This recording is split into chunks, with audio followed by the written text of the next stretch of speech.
The plane dropped like a stone through black sky, and Evelyn Hart's world tilted sideways. Her eyes snapped open to find her head resting on the shoulder of the man she'd dismissed as nobody. The worn jacket, the tired eyes, the single father who didn't belong in first class. Around them, passengers screamed. Overhead bins burst open. The captain's voice cut out mid-sentence, replaced by a sickening silence that made her stomach drop harder than the aircraft itself. Then the intercom crackled with words that stopped her heart. "The captain is unconscious. Is there anyone who can fly this plane? Before we dive into this incredible story, I need your help. If you enjoy what you're about to hear, please hit that like button and drop a comment telling me what city you're watching from. I love seeing how far these stories travel." Now, let's begin. Evelyn Hart didn't believe in wasted time. Every minute had a price, every interaction a purpose, every flight a deadline. At 38, she'd built herself into exactly what she'd always wanted to be: untouchable. CEO of Skybridge Aviation Technologies, the company revolutionizing aircraft safety systems. Her face had graced magazine covers. Her quarterly reports moved markets. Her voice silenced boardrooms full of men who'd underestimated her exactly once.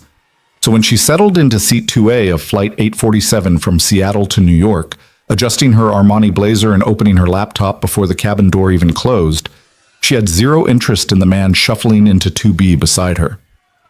He looked tired. That was her first thought. Not just end of a long day tired, but bone-deep exhaustion that lived in the shoulders and settled into the lines around the eyes. Mid-40s, maybe. Brown hair starting to gray at the temples. A navy jacket that had seen better years, though it was clean and carefully maintained. He carried a worn leather messenger bag and a children's book, something about butterflies, which he tucked into the seat pocket with the kind of careful attention that suggested it mattered. Evelyn's second thought was simpler. Not my problem. She had a presentation to finalize. The board meeting on Monday would determine whether Skybridge went forward with the automated emergency response system she'd been developing for 3 years. Billions in contracts hung in the balance. Airlines across the globe were watching. She had exactly 5 hours to perfect every slide, every projection, every answer to every question they might ask. The man beside her clicked his seatbelt and pulled out a paperback. Some self-help title about helping children through grief. He opened it to a dog-eared page and began reading with the kind of focus that suggested he'd been stuck on that particular chapter for a while. Evelyn glanced at him once more, cataloged him in the part of her brain reserved for forgettable details, and returned to her screen. The flight attendant's voice floated through the cabin with the usual pre-flight announcements. Safety demonstrations, exit rows, electronic devices. Evelyn had heard it 10,000 times. She kept typing. "Excuse me." The voice beside her was quiet, almost apologetic. "Sorry to interrupt, but you're going to need to put that away for takeoff." Evelyn looked up. The man, her seatmate, wasn't looking at her. He was still reading his book, but his tone had carried something she couldn't quite place. Not judgment, not superiority, just fact. "I know the rules," she said, sharper than necessary. "I'm finishing a thought." "I'm sure you are." He turned a page. "Still going to need to close it." The flight attendant appeared before Evelyn could respond, smiling that professional smile that meant business. "Ma'am, we're preparing for departure. I'll need you to stow your laptop, please." Evelyn saved her work with more force than required and snapped the computer shut.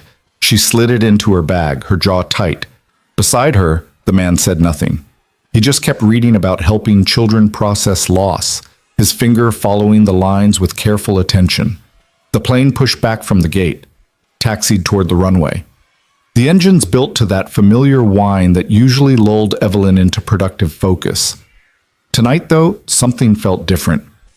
Maybe it was the weather. The forecast had mentioned storms over the Midwest. Maybe it was the presentation weighing on her mind.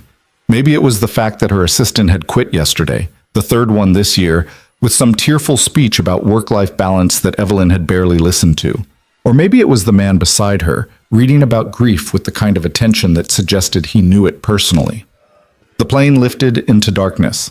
Seattle's lights fell away below them, replaced by the vast emptiness of night sky. Evelyn pulled out her tablet the moment the seatbelt sign dinged off. She had backup slides to review, market projections to memorize, competitor analyses to study. An hour passed, then another. The cabin lights dimmed. Around them, passengers settled into sleep or movies or quiet conversation. The man beside her finished his chapter, closed the book, and stared out the window at nothing. Just darkness and the blinking wing light cutting through it. Long day? The question came from Evelyn's mouth before she realized she was asking. She didn't know why. She didn't usually do small talk, especially not at 30,000 feet with strangers who clearly couldn't help her career. He turned from the window. In the dim light, his eyes were darker than she'd first thought. Thoughtful. Careful. You could say that. Business or pleasure? She didn't know why she was continuing this. Maybe exhaustion was making her social. Maybe she was procrastinating on the presentation she'd already reviewed 40 times. Neither, really. He smiled, but it didn't quite reach his eyes. Family obligation. My daughter had a school event I couldn't miss. Flew out this morning, flying back tonight. Back to work tomorrow. Dedication, Evelyn said. It came out flatter than she'd intended. Parenthood, he corrected gently. Different thing. Something in his tone made her pause. Not defensive, not proud, just stating a fact about his life with the same certainty he'd used about the laptop rule. She waited for him to elaborate, to do what people usually did, fill silence with unnecessary details about their children's accomplishments or their own sacrifices. But he just returned his gaze to the window. Evelyn went back to her tablet, read the same paragraph 3 times without absorbing it. Her eyes felt heavy. The cabin temperature had that particular warmth that made consciousness feel optional. She blinked hard, trying to focus. The presentation blurred. She'd been awake since 4 that morning, working through emails before her 6 a.m. strategy session. Then meetings until noon. A working lunch, 2 conference calls, the car to the airport. No dinner, just coffee and determination. Her body was sending signals she'd learned to ignore. The heaviness in her limbs, the way her thoughts kept sliding sideways, the slow blinks that lasted longer each time. Just need to review section 4, she thought. Then the appendix. Then the tablet slipped slightly in her hands. She caught it, jerked herself upright. Beside her, the man had pulled out a small notebook and was writing something with careful, precise handwriting. Not frantic like her scrawls during board meetings. Deliberate, like he was trying to get something exactly right. Evelyn's eyes closed, just for a second, just to rest them. When she opened them again, or thought she did, the cabin had changed. Darker, somehow. Quieter. Her tablet was gone, and her head was resting on something that definitely wasn't her window. She jerked upright, disoriented. Her neck protested the sudden movement. The man beside her, Michael, she somehow knew now, though she didn't remember learning his name, was carefully adjusting his jacket, which had apparently been serving as a buffer between her head and his shoulder. "I'm sorry," Evelyn said immediately, heat flooding her face. "I didn't mean to." "You needed sleep," he said simply. "No harm done." She looked around the cabin, trying to orient herself. Most passengers were asleep. The flight attendants were nowhere visible. The cabin lights were at their lowest setting, just enough to navigate the aisles. Outside the window, still nothing but darkness. "How long was I?" "About 45 minutes. He said it without judgment, without the knowing smile people usually gave when catching someone in a moment of weakness. "You were working pretty hard before. Figured you needed it." Evelyn's professional instincts kicked in, apologize, dismiss, re-establish boundaries. But the words stuck in her throat. She had needed it. She still felt exhausted, but that desperate edge had dulled slightly, and he'd just let her sleep. Hadn't woken her, hadn't made it awkward. Just stayed still and let a stranger rest. "Thank you," she managed. He nodded and returned to his notebook. Evelyn caught a glimpse of the page, neat columns of numbers, what looked like a budget. Careful notations in the margins. The handwriting of someone who'd learned precision mattered. She should go back to her presentation. Should use this burst of semi-consciousness to finalize her talking points. But her tablet felt impossibly far away in her bag, and the warmth of the cabin was wrapping around her again, and her eyes were already closing despite her best efforts. "Go ahead," Michael said quietly, not looking up from his notebook. "I don't mind." Evelyn wanted to protest, wanted to maintain the professional distance she'd built her entire career on. But her body had other priorities. Her head listed toward his shoulder again, and this time she didn't fight it. The last thing she heard before sleep took her was the scratch of his pen on paper, steady and certain. She woke to chaos. The plane lurched violently to the left, throwing her against her seatbelt hard enough to knock the air from her lungs. Overhead bins rattled. The carry-on bag tumbled into the aisle with a crash that made someone scream. The cabin lights flickered once, twice, then blazed to full brightness. Evelyn's heart hammered against her ribs. Beside her, Michael was already upright, his hand braced against the seat in front of him. His face had changed, the tiredness burned away by something sharper. Alert, focused, another jolt. This one felt wrong, like the plane had dropped and then caught itself at the last second. Evelyn's stomach flipped. Around them, passengers were gripping armrests, looking around wildly. A baby started crying. Then another. The intercom crackled to life. The senior flight attendant's voice came through, professional but strained. "Ladies and gentlemen, please remain seated with your seatbelts fastened. We're experiencing some turbulence. Everything is under control." But Evelyn had flown enough to know the difference between routine turbulence and whatever this was. The plane was moving wrong, banking too hard. The engines sounded off, higher pitched than normal, like they were straining. Michael was already leaning forward, looking toward the cockpit. His hand had moved to his seatbelt, fingers resting on the buckle but not releasing it yet. "This isn't normal turbulence," Evelyn said. She meant it as a question, but it came out as a statement. "No," he agreed. "It's not." The plane dropped again. This time it felt like an elevator with cut cables, stomach and throat, weightless terror. Screams erupted throughout the cabin. Oxygen masks dropped from the overhead compartments with a collective whoosh that sounded like the plane itself was gasping. "Oh my God!" someone shouted. "What's happening?" Evelyn grabbed her mask with shaking hands. Beside her, Michael did the same, but his movements were automatic, efficient. He pulled it over his face, secured it, then immediately looked around at nearby passengers to make sure they were doing the same. An elderly woman across the aisle was fumbling with hers, her hand shaking too badly to get the strap over her head. Without hesitation, Michael unbuckled, leaned across the aisle, and gently took the mask from her hands. "It's okay," he said, his voice calm despite the mask muffling it. "Let me help. You're doing fine." He secured it over her face, adjusted the straps, made sure she was breathing properly. Then he returned to his seat and rebuckled just as another jolt hit. The flight attendant's voice came through again, higher now. "Please remain seated. Please remain calm." Then the cockpit door burst open. The co-pilot stumbled into the cabin, his face sheet white.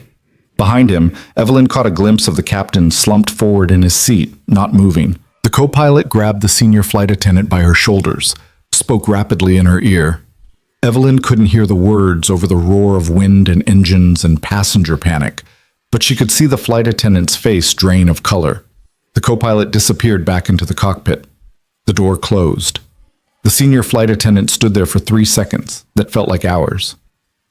Then she picked up the intercom handset. Her hand was visibly shaking. "Ladies and gentlemen," her voice cracked. She tried again. "Ladies and gentlemen, I need your attention. The captain has suffered a medical emergency. The first officer is handling the aircraft, but we need to know if there is anyone on board with significant flight experience. If you have extensive flying experience, please make yourself known to the flight crew immediately."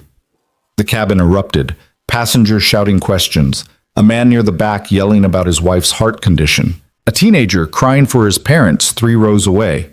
The plane bucked again, harder, and the flight attendant grabbed the nearest seat to keep from falling. Beside Evelyn, Michael was perfectly still. She turned to look at him. His eyes were fixed on the cockpit door. His jaw was tight. His hands were gripping the armrests, but not in fear, in restraint, like he was physically holding himself in place. "We're going to die," someone sobbed behind them. "Oh God, we're going to die!" The intercom crackled again. This time it was a man's voice, the co-pilot, Evelyn realized.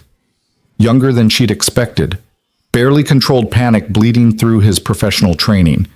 "I need help up here, now. If anyone has any experience flying aircraft, any experience at all, I need you in this cockpit immediately." Another drop, longer this time. 5 seconds of free fall that felt like minutes. Evelyn's vision grayed at the edges. She couldn't breathe, couldn't think. The mask was on her face, but no air seemed to be reaching her lungs. Then Michael unbuckled his seatbelt and stood up. The movement was so sudden, so deliberate, that it cut through Evelyn's panic. He was standing in the aisle, one hand on the overhead compartment for balance, facing the cockpit. His expression had changed completely. The tired, careful single father was gone. In his place stood someone else, someone harder, more certain. The senior flight attendant was struggling toward him against the turbulence. "Sir, I need you to sit down." "I can fly this plane," Michael said. His voice carried through the chaos, steady and absolute. "I can help." The flight attendant's eyes went wide. "You're a pilot?" "Yes." He was already moving toward the cockpit, his steps sure despite the bucking aircraft. 11 years commercial, 7 years military before that. Search and rescue mostly. If he needs help up there, I can provide it. Evelyn watched him go, her mind struggling to process what she'd just heard. The man in the worn jacket. The one reading about helping grieving children. The single father who'd let her sleep on his shoulder because she looked tired. A pilot. Not just a pilot. Military search and rescue. He disappeared into the cockpit. The door closed behind him. The plane lurched again, and Evelyn grabbed her armrests hard enough to hurt. Around her, passengers were praying, crying, calling loved ones. The woman Michael had helped with her mask was whispering something over and over, her eyes squeezed shut. Minutes crawled by. The turbulence didn't stop. If anything, it got worse. The plane was banking at angles that felt impossible, tilting so far to the left that Evelyn could see nothing but dark sky through her window. Then it would level out for 30 seconds before dropping again, that horrible weightless sensation that made her certain they were falling toward whatever was below them in the darkness. A flight attendant was making her way through the cabin, checking passengers, speaking in low, urgent tones. When she reached Evelyn's row, she leaned in close. "I need you to assume the brace position when I give the signal. Do you understand?" "What signal?" Evelyn's voice didn't sound like her own. "What's happening?" "Just be ready." The flight attendant moved on before Evelyn could ask anything else. The intercom crackled. Michael's voice came through, and somehow, impossibly, it was calm. "Ladies and gentlemen, this is Michael Cross. I'm a certified commercial pilot, and I'm now assisting the first officer in the cockpit. We've experienced multiple system failures, including loss of primary navigation and hydraulic pressure. We're currently working to stabilize the aircraft and prepare for an emergency landing." A fresh wave of panic swept through the cabin. Emergency landing, system failures, the words everyone feared. But Michael wasn't done. "I know you're scared. I understand that. But I need you to listen to me carefully. I've flown through worse than this, much worse. We have partial control of the aircraft, and we're working to get full control back. What I need from you is to stay calm, stay seated, and follow every instruction the flight crew gives you. Can you do that for me?" Something in his voice, that steady, unshakable certainty, cut through the terror. Evelyn found herself nodding even though he couldn't see her. Around the cabin, passengers were quieting, straining to hear. "The first officer and I are going to get you on the ground safely. That's my only job right now. Your job is to trust us and stay strong for each other. We're in this together, and we're going to get through it together." The intercom clicked off. Evelyn stared at the empty seat beside her. She'd dismissed him, categorized him as nobody, not worth her time or attention, a tired single father in a cheap jacket with nothing to offer someone like her. And now he was the only thing standing between 300 people and death. The plane shuddered again, a long, grinding vibration that felt like metal tearing. Somewhere behind Evelyn, a man was vomiting. A child was screaming for her mother. The flight attendants were strapping themselves into jump seats, their faces pale and set. Evelyn pulled out her phone. No signal this high up, but she opened her messages anyway and typed to her brother in Boston. "I love you. Tell Mom I love her. Take care of the company if something happens." She didn't send it, couldn't send it, but seeing the words on the screen made them real, made this moment real. She was going to die. They were all going to die. In this metal tube hurtling through darkness, completely at the mercy of two men in a cockpit trying to fix systems that had already failed. The intercom crackled again. The co-pilot this time, his voice tight. Flight crew, prepare for emergency landing procedures. Passengers, when you hear the command, immediately assume the brace position. Head down, hands on your ankles or behind your head. Stay in that position until the aircraft comes to a complete stop. Evelyn's whole body was shaking now. She couldn't control it. Her hands, her legs, even her jaw. Terror had taken over every cell, every nerve. This was it. This was how it ended. Not in a boardroom or a hospital bed or anywhere dignified. In a falling plane with strangers, her last moments spent in animal fear. Through the darkness outside her window, she caught a glimpse of lights far below. A town, maybe. Or a city. People down there going about their normal Saturday night, completely unaware that Flight 847 was dying above them. Then Michael's voice came through one more time. Quieter now, personal, like he was talking to each of them individually. Listen to me. I've been exactly where you are right now, scared, certain it was over. I've been in aircraft that were hit, that were failing, that everyone said couldn't be saved, and I'm still here. You know why? Because fear doesn't decide how this ends. Skill does. Determination does. And I am very skilled, and I am very determined, and I am not letting this plane hit the ground wrong. His voice hardened, took on an edge of command that must have been forged in military cockpits. So when I tell you to brace, you brace. When I tell you to stay down, you stay down. When we hit the ground, and we will hit it hard, you protect your head, you stay conscious, and the second we stop moving, you evacuate this aircraft in an orderly fashion. No panic. No pushing. We're all walking away from this, every single one of us. Do you understand? Evelyn realized she was crying. Tears streaming down her face, her whole body racked with sobs she couldn't control. But somewhere under the terror, something else was growing. Not hope, exactly, but something like it. Belief. She believed him. This man she'd dismissed, this stranger she'd judged, this single father whose name she'd barely bothered to learn, she believed he could save them. The plane dropped again, and this time it didn't level out. They were descending, fast, too fast.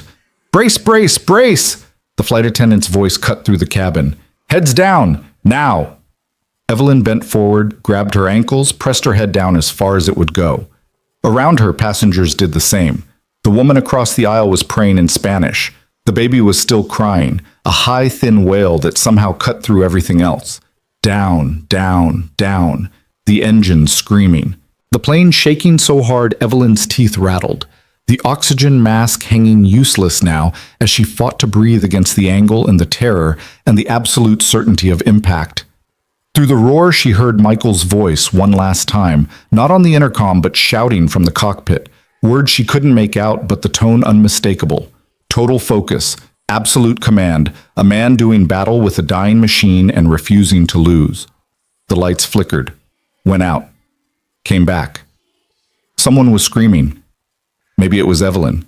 She couldn't tell anymore. Then the world exploded. The impact hit like a bomb. Metal shrieking, the sensation of sliding, spinning, tilting at impossible angles. Evelyn's head snapped forward despite the brace position, stars exploding across her vision. The plane was tearing itself apart around them. She was sure of it. This was death. This was the end. But they were still moving, still sliding. Not tumbling, not flipping, just that horrible grinding slide that seemed to go on forever. Then nothing. Absolute stillness. For 3 seconds, nobody moved. The silence was so complete, so sudden after the chaos, that it felt wrong, like the world had ended and they just hadn't realized it yet. Then someone coughed. A baby's cry cut through the darkness. An emergency light flickered to life, then another. Evacuate! A flight attendant's voice, hoarse but functioning. Everybody up! Move to the exits, now! The cabin erupted into controlled chaos. Passengers unbuckling, stumbling into aisles, helping each other move toward the emergency exits that were already being thrown open. Cold air rushed in, shocking and wonderful and real. Evelyn unbuckled with hands that wouldn't stop shaking. She tried to stand and her legs almost gave out. The floor was tilted at an angle. They'd come to rest nose down, she realized. But they'd stopped. They were on the ground. They were alive. She stumbled toward the exit, part of the stream of passengers all moving together. Down the emergency slide, hitting grass that was wet with rain she hadn't known was falling. Rolling away from the plane, getting distance, turning back to look. Flight 847 sat crumpled in the middle of what looked like a farm field. The nose was crumpled. One wing was bent at an angle that should have been impossible, but it was intact. Mostly intact. And 300 people were pouring out of it into the rain, into the darkness, into life. Emergency vehicles were already approaching, their lights cutting through the night, sirens wailing. How long had they been falling? How had anyone known where to find them? Evelyn stood in the mud and rain, her entire body shaking, and watched the cockpit door, watched passengers evacuate, watched flight attendants helping the injured, the elderly, the children. Then two figures emerged from the cockpit. The co-pilot, young and shell-shocked but walking, and behind him, supporting him, Michael. His shirt was torn. There was blood on his temple. He moved like everything hurt, but he was alive, walking, already scanning the crowd, counting heads with the practiced eye of someone who'd done this before. Their eyes met across the chaos. Evelyn didn't have words, didn't have anything except the truth of what had just happened. He'd saved them. All of them. This man she'd dismissed, this stranger she'd judged, this tired single father whose name she'd barely bothered to learn. He'd looked death in the face and refused it 300 times over. Michael nodded once, just a small acknowledgement that she was alive, that they were all alive, then turned his attention to a family struggling away from the wreckage, moving to help before anyone even asked. Evelyn sank to her knees in the mud, her legs finally giving out completely. Around her, passengers were crying, embracing, calling loved ones. Emergency crews were establishing triage. The rain kept falling, cold and clean and impossible. They were alive. And everything she'd thought she knew about herself, about value, about what mattered, all of it had shattered the moment that plane started falling. The CEO who'd built an empire on being right, on being untouchable, on never wasting a moment, she knelt in the mud and realized she didn't know anything at all. The emergency lights painted everything in harsh red and white as paramedics moved through the crowd of survivors. Evelyn stayed on her knees in the mud longer than she meant to, watching the organized chaos unfold around her. Someone wrapped a silver emergency blanket around her shoulders. A paramedic crouched beside her, shining a light in her eyes. Asking questions she answered automatically. Name, age, any pain, any injuries, she had none. Not physically, but something inside her felt cracked open, exposed to air it had never touched before. Ma'am, can you stand? The paramedic's voice was gentle but insistent. We need to get you checked out properly. Evelyn let him help her up. Her legs held this time, though everything felt distant and strange, like she was watching herself from somewhere outside her body. He guided her toward the triage area they'd established, a section of field lit by portable lights where medical personnel were assessing everyone who'd walked away from the wreckage. As they moved through the crowd, Evelyn saw Michael. He was sitting on the bumper of an ambulance while a paramedic cleaned the cut on his temple. Another paramedic was trying to get him to lie down on a stretcher, and he was refusing with quiet but absolute firmness. I'm fine, he was saying. Check the passengers first. There were elderly people on board, children. I'm not your priority. Sir, you just crash-landed a commercial aircraft. You need to be examined for... I said check the passengers first. Michael's voice remained calm, but something in his tone made the paramedic step back. Not fear. Respect. The recognition of someone who would not be moved on this particular point. The paramedic sighed and moved on to the next patient. Michael pressed a gauze pad to his temple and stood up, scanning the crowd with that same counting expression Evelyn had seen right after the crash, making sure everyone was accounted for. Their eyes met again. This time Evelyn walked toward him, the emergency blanket trailing behind her like a cape. You're hurt, she said when she reached him. It sounded stupid the moment the words left her mouth. Of course he was hurt. He'd just saved 300 lives while wrestling a dying plane to the ground. It's nothing, he said, and she believed he genuinely thought that was true. Are you okay? You hit your head pretty hard during landing. I don't remember hitting it. Evelyn touched her forehead, and her fingers came away with blood she hadn't realized was there. I don't remember much after we touched down, just sliding and the noise. That's normal. Adrenaline does that. He pressed the gauze more firmly to his own wound. You should let them check you out. Head injuries are tricky. So should you. A ghost of a smile crossed his face. Probably. But there are people here who need help more than I do. A woman approached them then, holding a small boy's hand. The child couldn't have been more than 5, his eyes wide and red from crying. The woman's face was tear-streaked but determined. "Are you the pilot?" she asked Michael. "The one who landed the plane?" "I helped, yes." "You saved my son's life." Her voice broke. "You saved all of us. I don't know how to thank you. I don't know what to say except thank you. Thank you." The boy was staring at Michael with the kind of awe children reserve for superheroes. Michael crouched down to the child's level, wincing slightly at the movement. "What's your name?" he asked gently. "Tommy," the boy whispered. "Well, Tommy, you were very brave up there. Your mom tells me you stayed calm and did exactly what the flight attendants told you to do. That's what helped keep everyone safe. You should be proud." "Were you scared?" Tommy asked. Michael considered the question seriously. "Yes, I was scared. But being scared is okay. It's what you do when you're scared that matters. And you did great." More people were approaching now. Passengers who'd realized who Michael was, what he'd done. They formed a loose crowd around him, some crying, some trying to shake his hand, all of them needing to express something that words couldn't quite capture. Evelyn stepped back, giving them space. She watched Michael handle each person with the same quiet attention, listening to their thanks, deflecting their praise, redirecting focus to the flight crew who'd evacuated everyone safely. He looked exhausted. The cut on his temple was still bleeding, but he gave each person his full attention, like their gratitude mattered more than his own pain. A news van pulled up at the edge of the field, then another. Reporters were already setting up cameras, trying to get shots of the wreckage and the survivors. One of them spotted Michael and started moving toward him with purpose, microphone in hand. Michael saw the reporter coming, and something changed in his expression. Not fear, but something close to it. He looked around quickly, spotted Evelyn, and moved toward her with surprising speed for someone who'd just crash-landed a plane. "I need to go," he said quietly when he reached her. "The press, I can't talk to them. Not about this." "Why not?" Evelyn asked, genuinely confused. "You're a hero. They'll want your story." "That's exactly why." He was already backing away toward the darker part of the field, away from the lights and cameras. "I can't explain right now, but please, if they ask, you don't know where I went." Before Evelyn could respond, he'd disappeared into the crowd of survivors and emergency personnel. The reporter reached Evelyn moments later, breathless and eager. "Excuse me, ma'am. Sarah Chen, News 7. Can you tell me what happened up there?"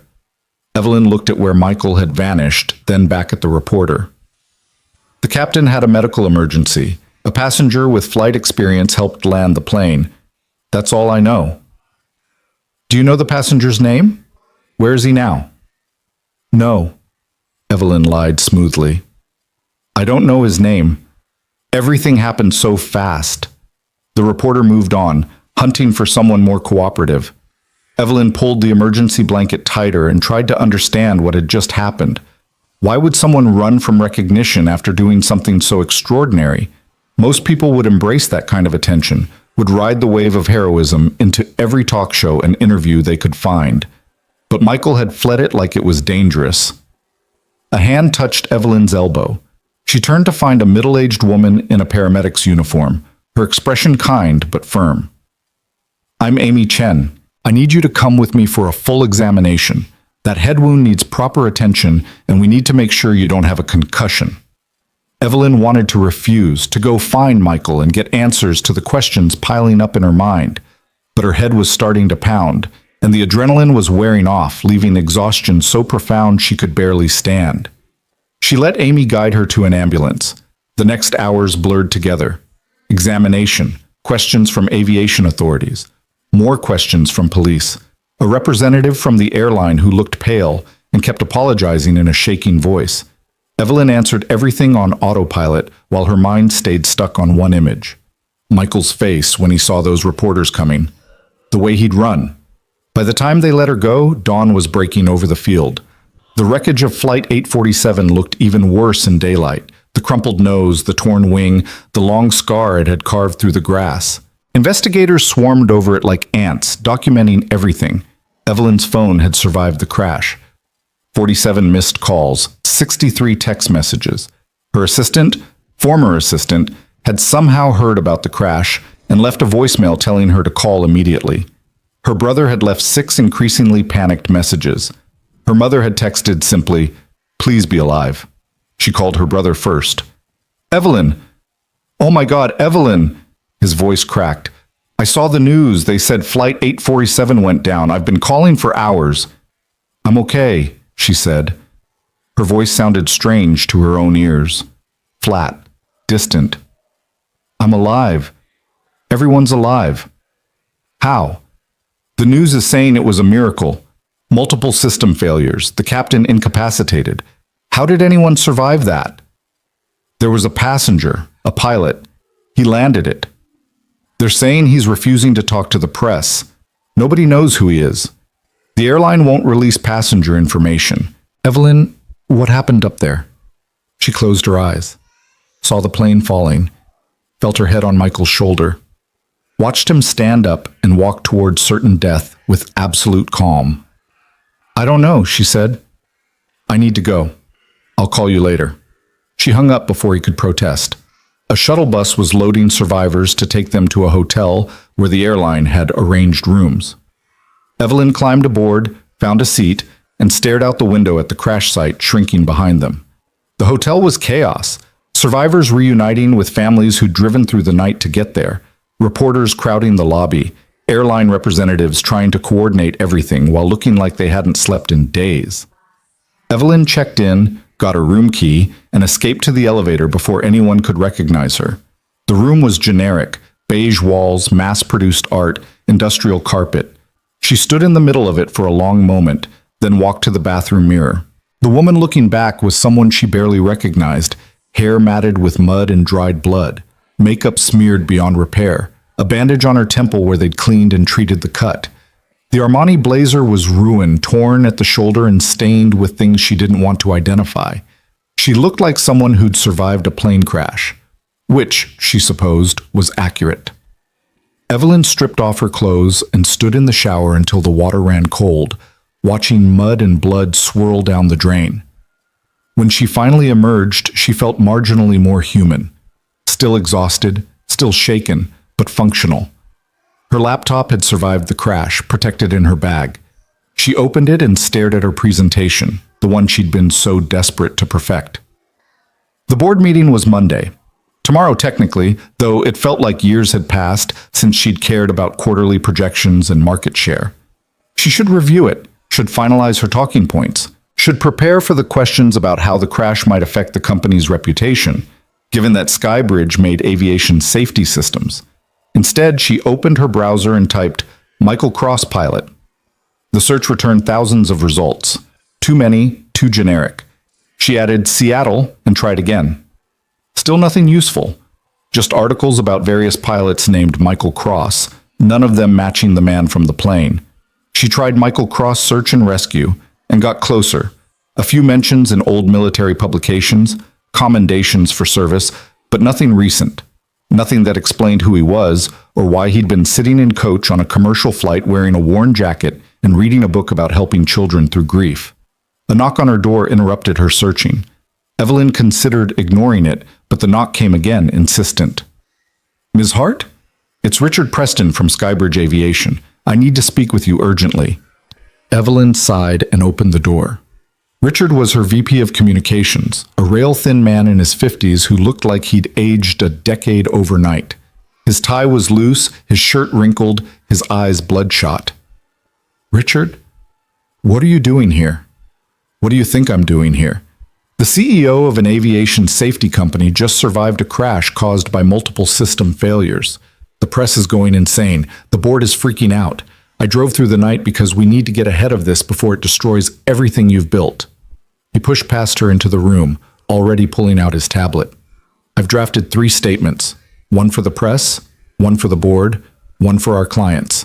I need you to review them immediately, and we need to discuss your interview strategy. Every major network wants you.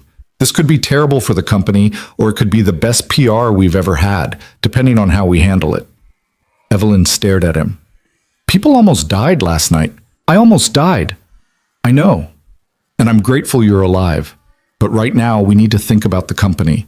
Our stock is going to take a hit when the market opens. Our competitors are going to use this. We need to control the narrative. Something cold settled in Evelyn's chest. This was what she'd built. This was the world she'd chosen. Where a plane crash wasn't a tragedy, it was a PR problem. Where 300 lives saved meant nothing compared to quarterly earnings. Get out, she said quietly. Richard looked up from his tablet. Excuse me? Get out. I'll deal with the company tomorrow. Right now I need to be alone. Evelyn, we don't have time for... I said get out. The words came out sharper than she'd intended, cutting through his protests. I almost died last night. I am taking 1 day to process that. The company can survive 24 hours without me. Now leave. Richard opened his mouth, closed it, then nodded and headed for the door. He paused at the threshold. I'm sorry. You're right. I'm scared, Evelyn. If this goes wrong, everything we've built could collapse. Then maybe we built it on the wrong foundation, she said. He left looking confused. Evelyn locked the door behind him and returned to her laptop. She tried different search combinations, different databases, anything that might tell her more about Michael Cross. Then she remembered something.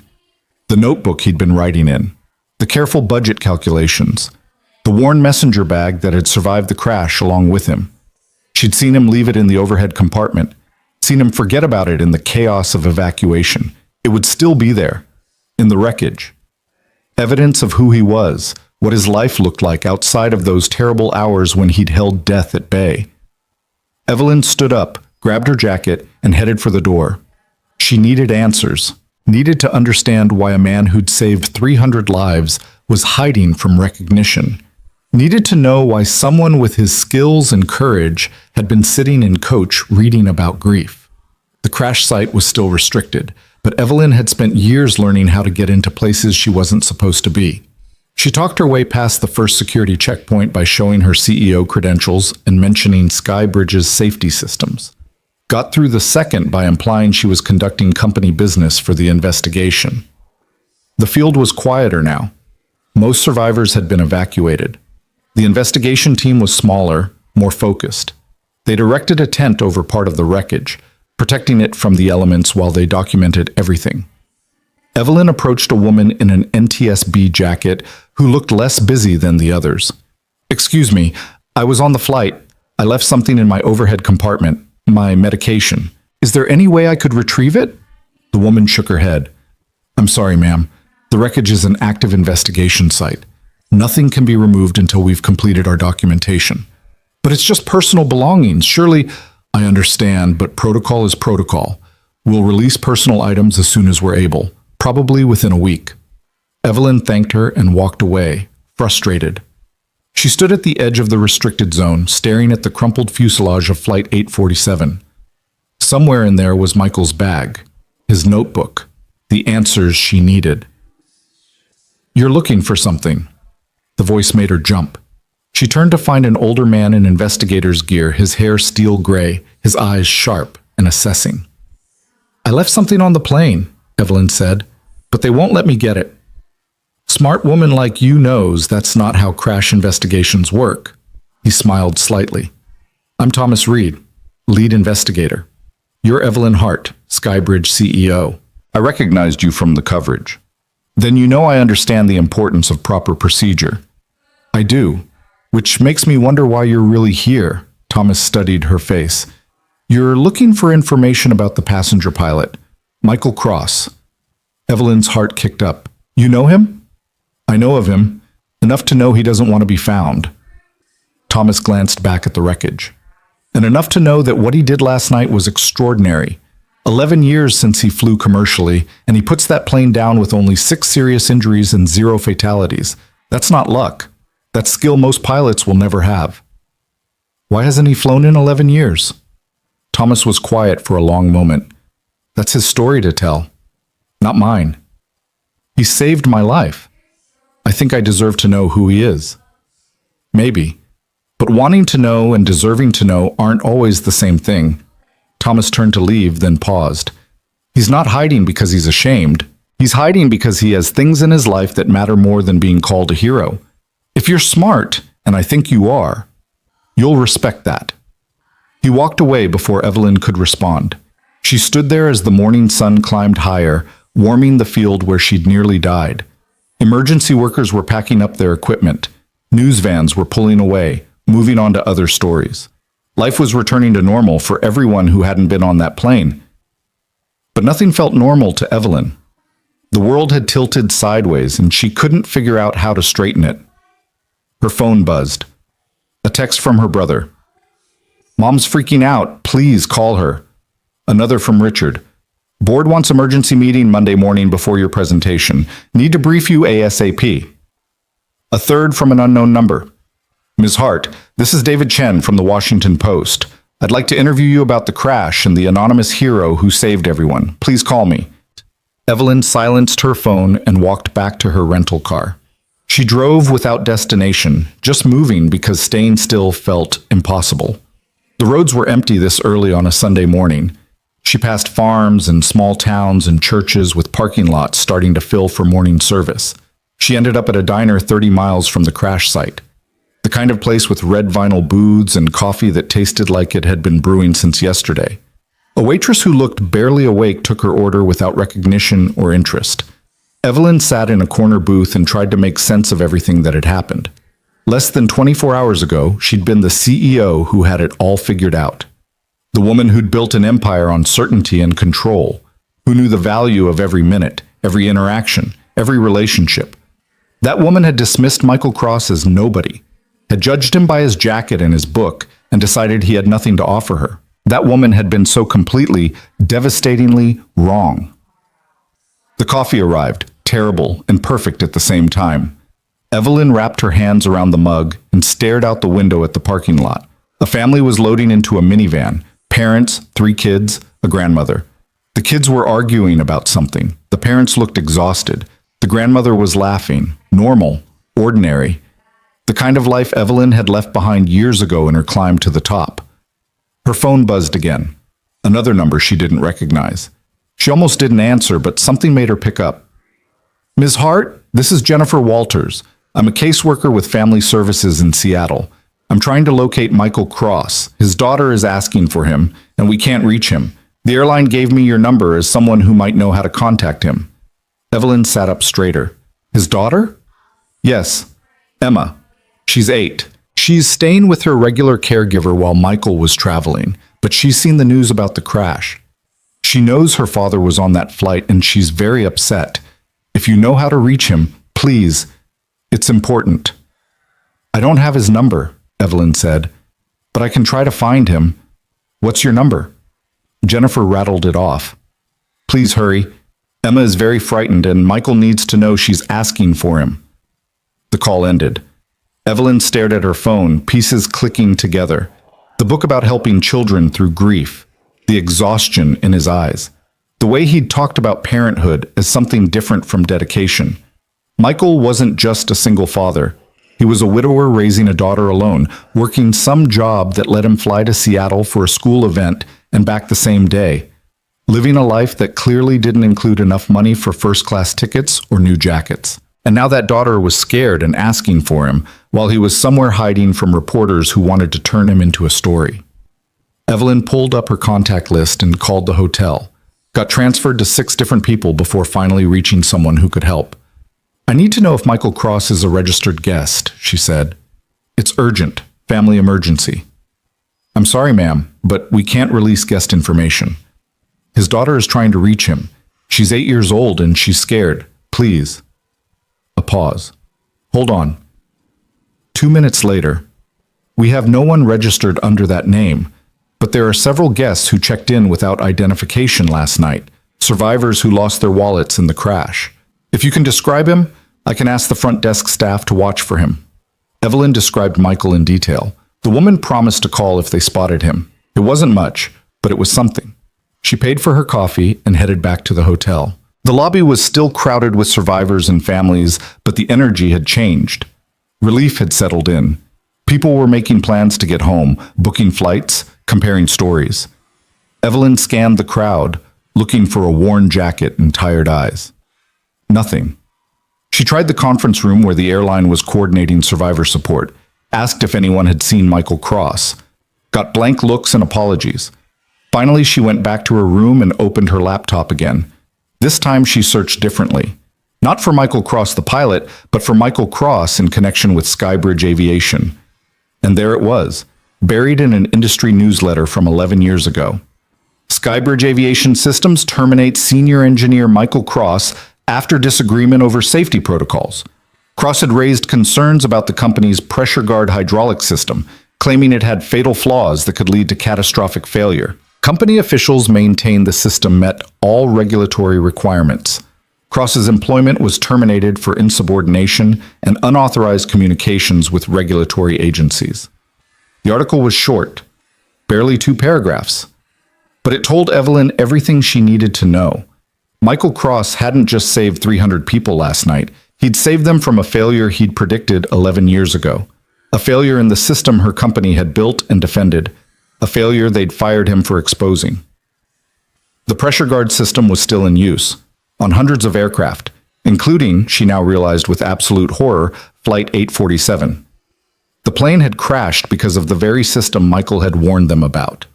The system Skybridge, her company, her responsibility, had insisted was safe. Evelyn's hands were shaking as she pulled up Skybridge's internal databases. She had access to everything as CEO: design documents, testing reports, incident logs. She'd never looked at the pressure guard files before. It was an older system, proven, reliable, according to all official reports. But as she dug deeper, she found something else. Buried in old QA reports, flagged and then dismissed. Pattern failures in extreme conditions, small hydraulic leaks that seemed statistically insignificant. Maintenance notes about pressure fluctuations that were written off as sensor errors. Every single thing Michael had warned about, and her company had ignored it all, had fired him for refusing to stay quiet, had protected their reputation and their contracts instead of fixing a flaw that had nearly killed 300 people. The room spun. Evelyn gripped the edge of the desk, fighting nausea that had nothing to do with her head injury. She'd built her entire career on being right, on making the tough calls, on trusting her judgment and the judgment of the people she'd hired. And she'd been so catastrophically wrong that it had almost killed her and everyone else on that plane. The man she'd dismissed, judged, and ignored had been the only one telling the truth, had sacrificed his career to try to stop this. And last night, he'd had to save everyone from a disaster he'd tried to prevent 11 years ago. A knock on her door. Evelyn ignored it. The knock came again, harder. "Evelyn, I know you're in there. Open up." Richard. She almost told him to go away again, but she needed someone to know what she'd found, needed someone to help her figure out what came next. She opened the door. Richard pushed past her, already talking. "Okay, I've been thinking about our strategy. We need to position you as a survivor, not just a CEO. Human interest, personal transformation. We can—" "Richard, stop." Evelyn's voice was hollow. "We have a much bigger problem." She showed him what she'd found, watched his face drain of color as he read the reports, the warnings, the documentation of a cover-up she'd never even known existed. "This is from before your time," Richard said finally. "You weren't CEO when they fired him. You didn't make this decision. I'm CEO now. It's my company, my responsibility." Evelyn closed her laptop. "And the man who tried to stop this is the same man who saved everyone last night. The man we destroyed professionally is the only reason 300 people are still alive. What are you going to do?" "I'm going to find him, and then I'm going to make this right." "Evelyn, think about this. If you admit the company was wrong, if you acknowledge these flaws existed, people could have died because we ignored them. People almost did die. I won't make that mistake again. The board will never agree to this. The legal exposure alone, then the board can fire me." Evelyn stood up, suddenly certain. "But I'm not covering this up. Not for them, not for the company, not for anyone. We were wrong. I'm going to say so publicly, and I'm going to fix it." Richard stared at her like she'd grown a second head. "You've lost your mind." "Maybe. Or maybe I just found it. She grabbed her jacket. I need to go. Where? To find Michael Cross. To apologize. To try to undo some of the damage we caused. She left Richard standing in her hotel room looking shell-shocked, took the elevator down to the lobby, and walked out into the late morning sunshine with absolutely no plan beyond finding the man who'd saved her life twice now, once from a falling plane, and once from a life built on foundations too rotten to stand. Evelyn started with the obvious places. The hospital where they'd taken the injured passengers. 3 different locations, none of which had any record of treating Michael Cross. The emergency shelter the airline had set up for survivors without local accommodations. No sign of him there either. She called Jennifer Walters back, the caseworker, and got an address for Michael's apartment in Queens. She caught the next flight to New York. The apartment building was in a neighborhood that real estate agents would call transitional, code for working-class people holding on while developers circled like sharks. 4 stories of red brick, iron fire escapes, windows with air conditioning units that had seen better decades. Kids playing basketball in a concrete lot across the street. A bodega on the corner with hand-painted signs advertising lotto tickets and cheap cigarettes. Evelyn stood on the sidewalk for a long moment, trying to reconcile this place with the man who'd controlled a dying aircraft with surgeon-like precision. She'd expected something different, something that matched his competence, his bearing, his absolute command in crisis. But maybe that was the point. Maybe she needed to stop expecting anything and start seeing what was actually there. The building's front door was propped open with a brick. Inside, the hallway smelled like cooking spices and old carpet. Mailboxes lined one wall, most of them dented. She found the one labeled M. Cross, 3B, and climbed the stairs. The 3rd floor was quieter. Late afternoon light filtered through a window at the end of the hall. Apartment 3B had a welcome mat with cartoon butterflies on it, the kind a child would pick out. Evelyn raised her hand to knock, then hesitated. What was she going to say? Sorry we destroyed your career and nearly killed you with our faulty system, but thanks for saving us anyway. There were no words adequate for this conversation, no script she could follow. She knocked anyway. Footsteps inside. The door opened to reveal a woman in her 60s, Filipino, with silver streaking her black hair and eyes that assessed Evelyn in one quick sweep. She wore scrubs with cartoon characters on them. A nurse, Evelyn guessed, or maybe a medical assistant. Yes? The woman's voice was polite but guarded. I'm looking for Michael Cross. My name is Evelyn Hart. I was on the flight with him. It's important that I speak with him. The woman's expression didn't change. Michael's not here. Do you know where I can find him? His daughter is asking for him. A caseworker called me. I'm Rosa Gutierrez, Emma's caregiver. Rosa's stance shifted slightly, blocking the doorway more deliberately.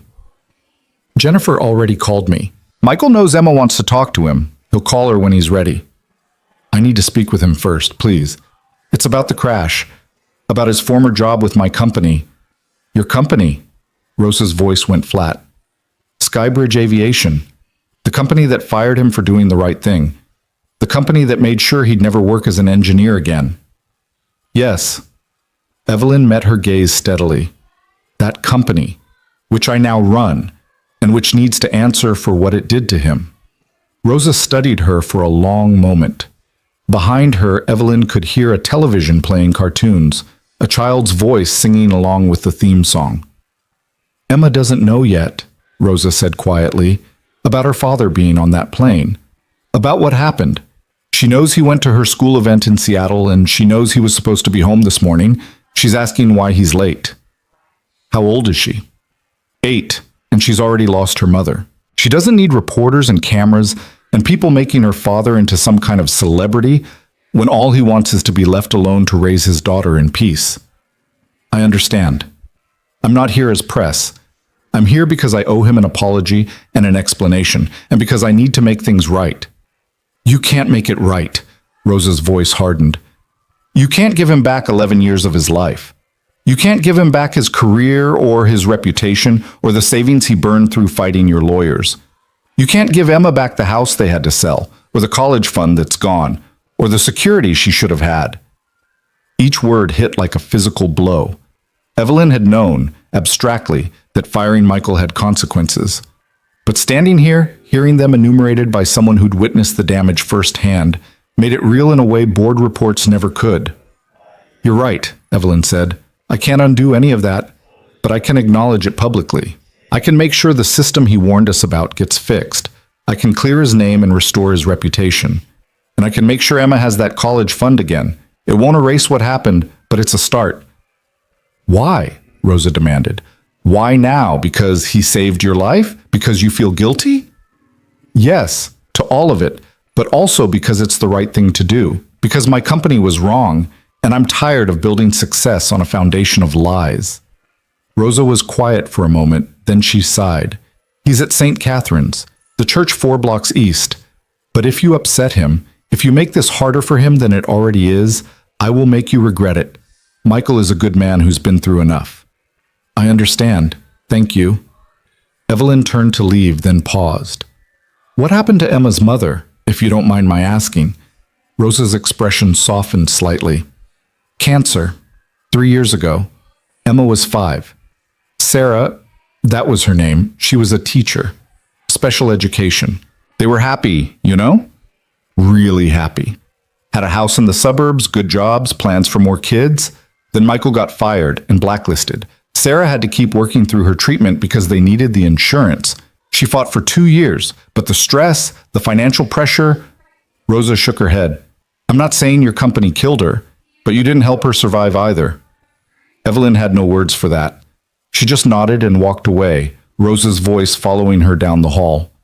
4 blocks east, the old stone church. You can't miss it. The walk to St. Catherine's took her through streets that reminded Evelyn of what New York used to be before the hedge funds and tech companies remade it in their image. Corner stores run by families who'd been there 40 years. Apartment buildings where 3 generations lived within shouting distance. People who knew each other's names, who looked out for each other's kids. The kind of community Evelyn had left behind climbing toward the top. St. Catherine's was exactly what Rosa had described. Old stone, Gothic architecture, stained glass windows that had survived a century of city life. The heavy wooden doors were propped open. Inside, the air was cool and smelled of candle wax and old wood. The sanctuary was mostly empty. A few people scattered in the pews, heads bowed in private prayer. Afternoon light filtered through the stained glass, painting everything in shades of blue and gold. Michael sat alone in the back row, his elbows on his knees, his head in his hands. He'd changed clothes since the crash, jeans and a dark t-shirt, both clean but worn soft from many washings. The bandage on his temple stood out white against his dark hair. Evelyn slid into the pew behind him. He didn't turn, but his shoulders tensed slightly. He'd known she was there. Rosa called ahead, he said quietly. Told me you were coming. I can leave if you want. No, sit. He straightened up, but didn't turn around. I knew this conversation was coming eventually. Might as well get it over with. Evelyn moved to sit beside him instead of behind. Up close, he looked exhausted in a way that went beyond the crash, the kind of tired that lived in the bones. How did you find me? He asked. Your name was in old company records from when we fired you. She paused. I read the reports, all of them. The warnings you filed about the pressure guard system, the safety concerns you raised, the way we ignored everything you said and then destroyed your career when you wouldn't let it go. Michael was silent. Flight 847 crashed because of a pressure guard failure, Evelyn continued. The exact failure you predicted 11 years ago. You were right about everything, and we were wrong, and 300 people almost died because of it. But they didn't die. Michael's voice was barely above a whisper. That's what matters. You saved them from a disaster we caused, a disaster you tried to prevent. Evelyn had practiced this speech on the flight to New York, but now all her careful words felt inadequate. I'm sorry for all of it, for what my company did to you, for what it cost you and your family. I know sorry doesn't fix anything, but I need you to hear it anyway. Michael turned to look at her finally. His eyes were red-rimmed, whether from exhaustion or emotion she couldn't tell. You weren't CEO when it happened. You didn't fire me. No, but I'm CEO now, which makes it my responsibility to fix it. How do you fix something that already happened? You can't give me back my job at Boeing. You can't give me back the years I spent fighting blacklist after blacklist, trying to find engineering work while my wife died and my daughter watched her father fail over and over. His voice remained quiet, but something raw had entered it. You can't give my daughter back her mother, who might have survived if we'd had the financial stability to get her the best treatment. You can't undo any of it. No, I can't. But I can make sure everyone knows you were right. I can clear your name publicly. I can fix the pressure guard system and make sure no other plane fails the way 847 did. And I can make sure Emma has the future she deserves. Michael shook his head. I don't want your money. I don't want your public apologies. I just want to raise my daughter in peace. What about justice? What about making sure this doesn't happen to someone else? Justice? Michael laughed, but there was no humor in it. I learned a long time ago that there's no justice. There's just what you can control and what you can't. I can control being a good father to Emma. I can control showing up for my job. I'm a maintenance supervisor at an apartment complex, by the way, since you're probably wondering what happened to the engineer. I can control being there when she needs me. That's it. That's all I have left. You have more than that. You have the truth. And people need to hear it. Why? Michael stood up abruptly, his voice rising slightly before he caught himself and lowered it again, mindful of the church. Why do people need to hear it? So they can make me into some kind of hero? So reporters can camp outside my apartment and scare my daughter? So I can spend the next year doing interviews and testifying and reliving the worst parts of my life? So it doesn't happen again, Evelyn said simply. So the next engineer who sees a safety flaw doesn't stay quiet because they saw what happened to you. So my company, so the whole industry, knows there are consequences for putting profit over people. Michael sat back down, the fight draining out of him. I'm tired, Evelyn. I've been tired for 11 years. I just want to go home to my daughter. They sat in silence for a moment. Somewhere in the church, a door opened and closed. Footsteps echoed and faded. Tell me about Emma, Evelyn said, finally. Michael's expression softened immediately. She's 8, smart as hell, loves butterflies, collects books about them, draws them constantly. She wants to be a scientist when she grows up, studies Lepidopterist. He smiled slightly. She can't quite pronounce it yet, but she will. She gets that determination from her mother. Rosa mentioned her mother was a teacher. Special education. Sarah believed every kid deserved someone fighting for them, especially the ones everyone else had given up on. Michael's voice had gone gentle with memory. She would have loved what you're trying to do right now. The accountability, the making things right. That was her whole philosophy. You can't change the past, but you can choose better going forward. She sounds remarkable. She was. Emma's a lot like her. Same fire, same absolute certainty about right and wrong. It's beautiful and terrifying watching her grow up with Sarah's sense of justice. He paused. That's why I can't hide from this forever, even though I want to. Emma's going to ask questions. She's going to see the news coverage eventually, and I need to be able to tell her I did the right thing, whatever that turns out to be. Then help me fix this, Evelyn said. Not for the publicity or the recognition, for Emma. So she grows up knowing her father stood up for the truth and won, even if it took 11 years. Michael closed his eyes. What exactly are you proposing? Tomorrow I have a board meeting. I'm going to tell them everything. About the pressure guard failures, about you, about the cover-up. I'm going to recommend we ground every aircraft using that system until it's completely redesigned. And I'm going to publicly acknowledge what the company did to you. They'll fire you, probably, but I'll go out telling the truth. That has to count for something. Evelyn took a breath. I want you there. I want the board to hear directly from you about what you warned us about, what we ignored. I want them to look you in the face while they decide what matters more, their liability exposure or people's lives. You're asking me to relive the worst professional experience of my life in front of the people who made it happen.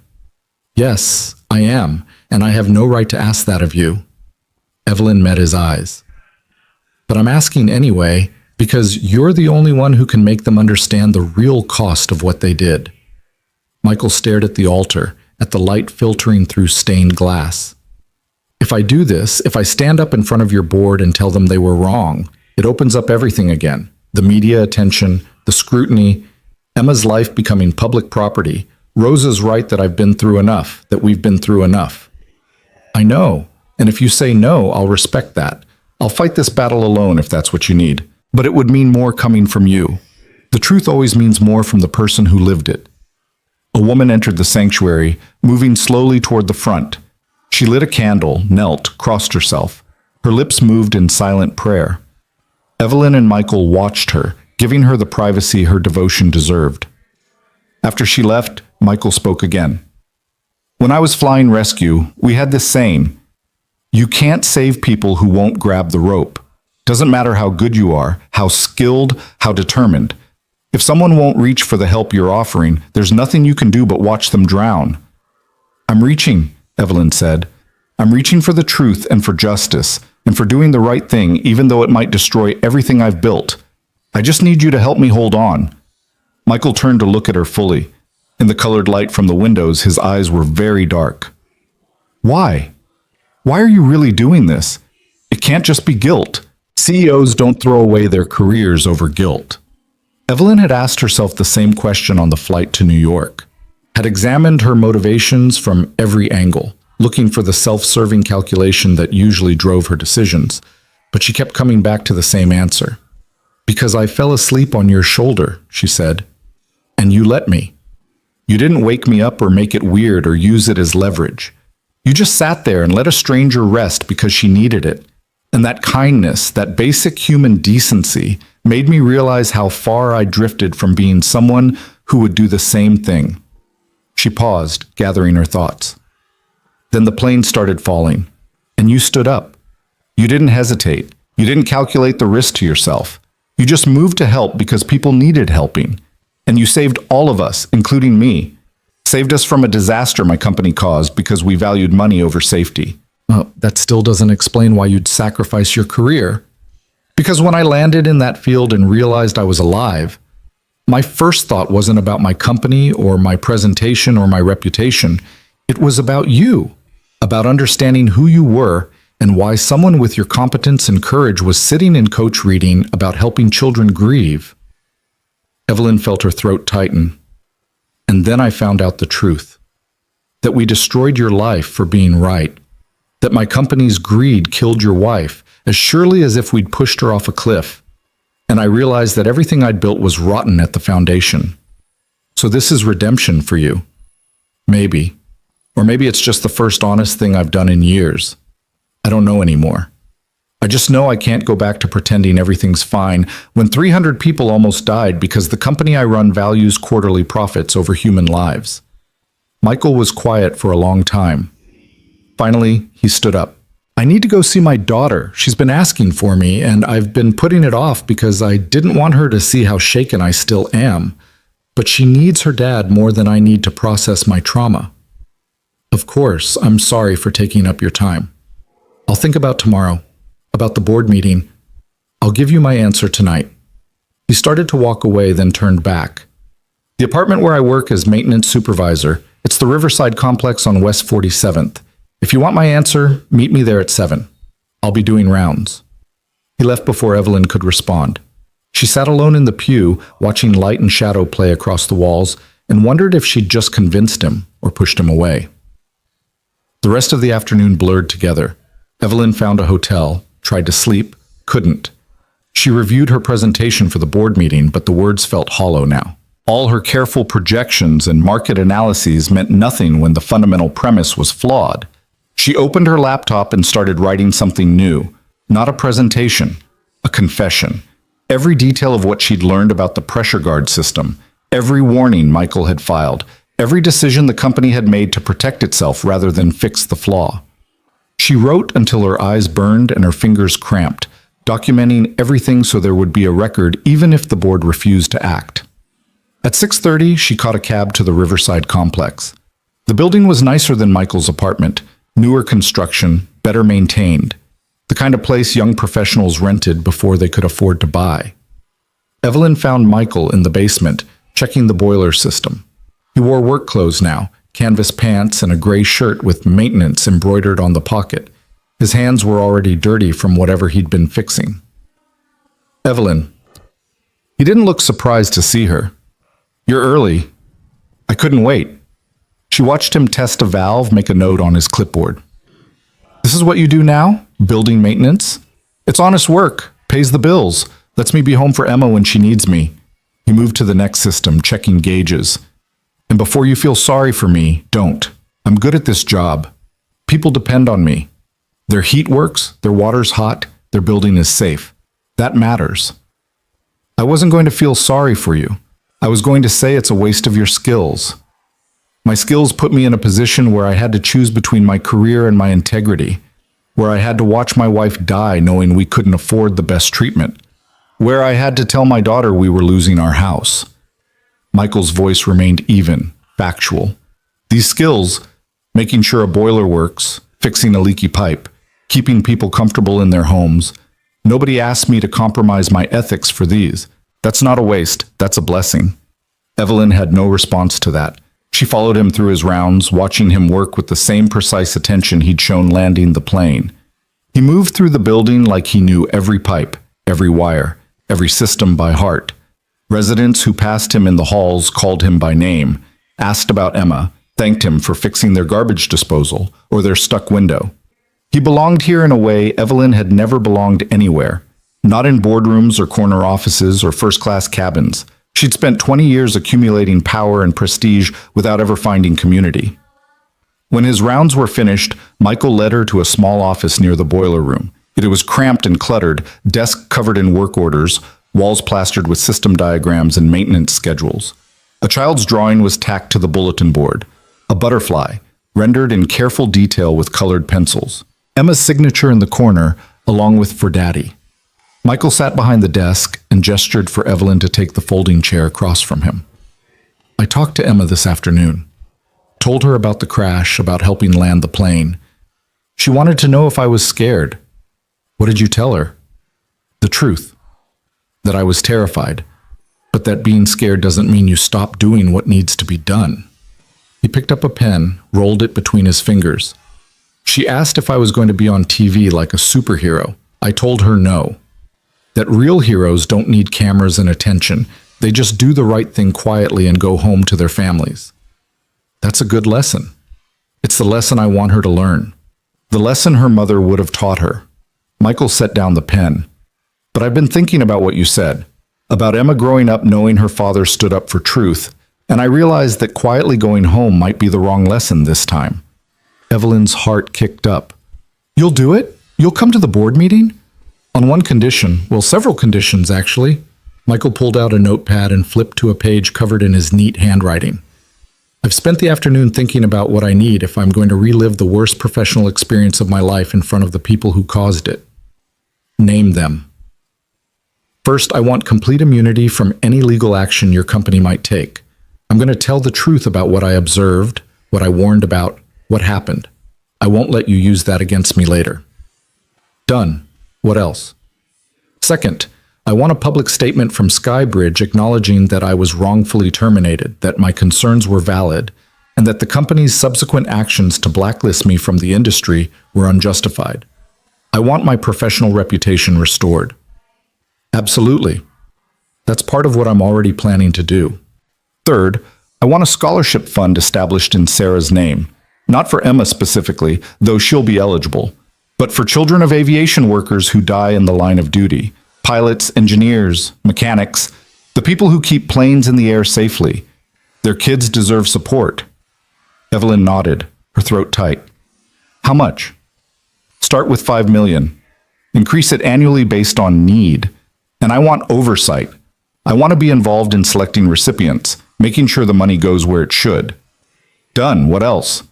Last thing. After the board meeting, after the statement, after all of it, I want to be left alone. No interviews, no book deals, no speaking tours. I tell my truth once, publicly, and then I go back to my life. Emma deserves a father who's present, not one who's constantly reliving trauma for public consumption. I can't control the media, Evelyn said carefully. They'll want access to you. They'll camp outside your apartment, call you constantly. Then help me manage it. Hire security if needed. Issue statements on my behalf. Do whatever CEOs do to protect their privacy, and extend that protection to me and Emma. I will. You have my word. Michael studied her face for a long moment. Why do I believe you? I shouldn't. I should assume this is just another corporation making promises they won't keep. But something tells me you mean it. I do mean it, because you're right that I can't undo the past. But I can make sure the future is different. For Emma, for every other engineer who sees something wrong, for every passenger who trusts their lives to systems that need to be safe. Okay. Michael stood up and extended his hand. I'll be at your board meeting tomorrow. 10 a.m., right? 10 a.m. Evelyn shook his hand, feeling the calluses from his maintenance work. Thank you for trusting me, for being willing to do this. Don't thank me yet. You might regret bringing me in once the board realizes what you're really proposing. He walked her to the door. They're not going to just roll over and accept accountability. They're going to fight. They're going to threaten you, try to discredit both of us, do everything they can to protect the company. Let them try. I've got the truth on my side, and you. Truth doesn't always win, Evelyn. You know that as well as I do. Maybe not, but it's still worth fighting for. She paused at the threshold. Will you bring Emma? To the board meeting? Absolutely not. This isn't something she needs to see. I meant after, when this is over. I'd like to meet her if that's okay. Michael's expression softened. She'd like that. She's been asking about the other people on the plane, wanting to know everyone's okay. She has her mother's heart, always worrying about others. She sounds amazing. She is. She's the best thing I've ever done. He glanced at his watch. I need to get home. Rosa's been watching her all day, and Emma has school tomorrow. Of course. I'll see you at 10. Evelyn walked out of the Riverside complex into the evening air. The city hummed around her. Traffic, voices, life happening at its usual frantic pace. She felt disconnected from it all, like she'd stepped sideways into a different version of reality where the rules she'd lived by no longer applied. Her phone buzzed with a text from Richard. Board wants full presentation on crash impact and recovery strategy. They're expecting you to spin this positively. Don't screw this up. She typed back, I'm not spinning anything. I'm telling the truth. Be prepared for fallout. His response came immediately. You're going to destroy everything we've built. Good, Evelyn wrote. It deserves to be destroyed. She silenced her phone and headed back to her hotel. She had a long night ahead of her, finalizing her statement, preparing for the battle that was coming. But for the first time in years, she felt clear about what she was doing and why. Tomorrow, she would walk into that boardroom and burn down everything she'd built. And she would do it with Michael Cross standing beside her, living proof that some things mattered more than quarterly earnings and stock prices. The truth mattered. Integrity mattered. Making sure that when planes fell from the sky, someone was there to catch them before they crashed. And if the board didn't like it, they could fire her. She'd survive. She'd figure out what came next. Maybe she'd discover what Michael had already learned, that honest work for honest pay, done for people who needed you, was worth more than all the corner offices in the world. She spent the night writing and rewriting her statement, trying to find words that captured the magnitude of what had happened without minimizing Michael's suffering or sensationalizing the crash. It was impossible. Every version felt inadequate. Finally, around 3 a.m., she gave up trying to make it perfect and settled for making it true. She wrote about the pressure guard system, about Michael's warnings, about the cover-up that had lasted 11 years. She wrote about Flight 847, about 300 people who almost died, about the man who saved them from a disaster he'd predicted.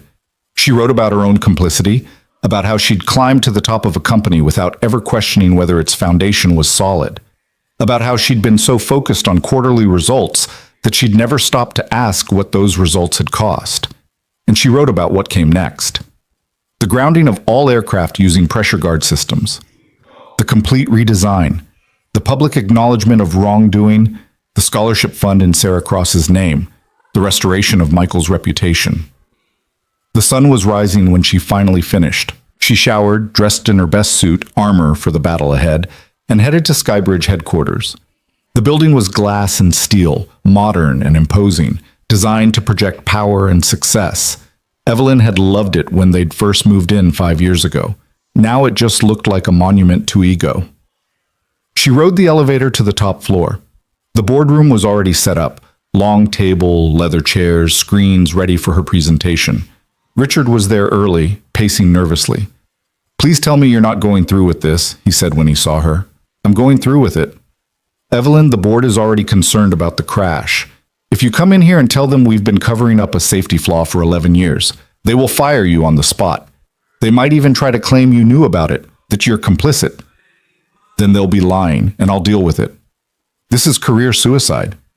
Good thing I'm tired of this career." Evelyn set up her laptop and loaded her statement. "Is Michael here? The maintenance worker? Yes, he's in the conference room down the hall. Evelyn, it's not too late to change your mind. We can spin this differently. We can... No more spinning, Richard. No more PR. Just truth." She looked at him directly. "You can stay or you can go. But if you stay, I need you to support what I'm about to do. Can you do that?" Richard looked like he might be sick, but after a moment he nodded. "I think you're insane, but I'll support you. Someone should document this disaster for posterity." That's the spirit. The board members started arriving at 9:45. 11 of them, mostly men in expensive suits, all carrying the confidence that came from years of unchecked power. They greeted Evelyn with varying degrees of warmth, asked about her experience in the crash, expressed relief that she was okay. She smiled and played along, waiting. At 9:58, she went to get Michael. He was sitting alone in the conference room wearing a suit that looked borrowed, a bit too big in the shoulders, the tie slightly crooked. He looked uncomfortable and determined in equal measure. "Ready?" Evelyn asked. "No, but let's do it anyway." They walked into the boardroom together. The board members looked up, confusion crossing their faces at the sight of this stranger in an ill-fitting suit. The chairman, Gerald Winters, frowned. "Evelyn, we weren't expecting a guest. Who is this?"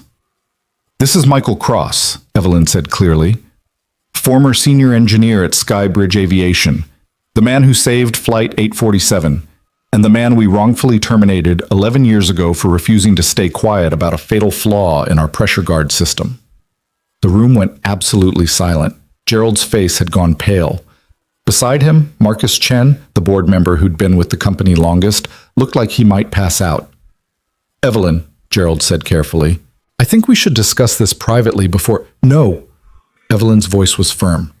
"We're done doing things privately. We're done protecting the company at the expense of the truth. Michael is going to tell you exactly what he told management 11 years ago, and then I'm going to tell you what we're going to do about it." She gestured for Michael to sit. He took the empty chair at the far end of the table, looking at each board member in turn. His jaw was set. His hands were steady. And when he began to speak, his voice carried the weight of 11 years of injustice finally being heard. Michael's voice was steady as he began, but Evelyn could see his hands gripping the edge of the table. "In 2014, I was the lead engineer on the pressure guard hydraulic integration team. My job was to ensure the system met not just regulatory standards, but real-world safety margins. During testing phase 3, I identified a critical flaw in the pressure relief valve sequence under extreme conditions." Gerald Winters shifted in his seat. "Mr. Cross, I'm not sure this is the appropriate—" "Let him finish," Evelyn said sharply. "You're going to hear all of it." Michael continued as if Gerald hadn't spoken. "The flaw was specific but catastrophic.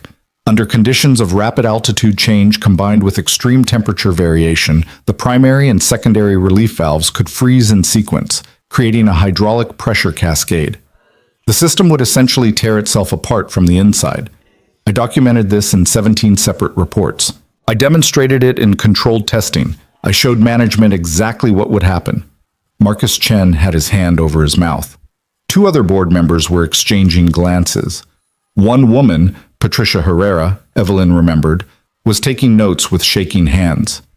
"I was told the testing conditions were unrealistic," Michael said, "that the scenario I'd created would never occur in actual flight operations, that the cost of redesigning the system, approximately $40 million, wasn't justified by a theoretical risk. When I insisted on further testing, I was told to drop it. When I went to the FAA with my concerns, I was fired for insubordination and unauthorized disclosure of proprietary information." "That's not exactly how it happened," Marcus said, his voice tight. "You violated your NDA. You went outside proper channels. "I followed every proper channel," Michael interrupted, his voice hardening. I submitted reports through the engineering chain of command. I presented to safety committees. I requested meetings with executive leadership, all of which were ignored or dismissed. I only went to the FAA after 6 months of trying to work within your system, and you destroyed my career for it. The room was silent.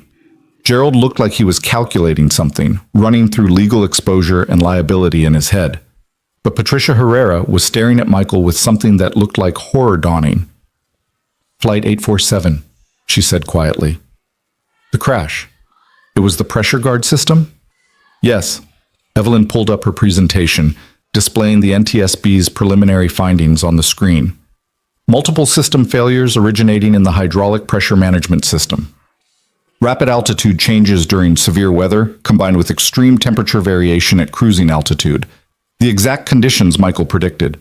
She clicked to the next slide, showing Michael's original report from 2014. Side by side with the NTSB findings, the similarities were impossible to ignore.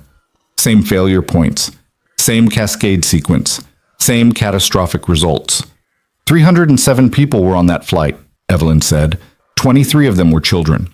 All of them nearly died because this board decided $40 million was more important than fixing a known flaw.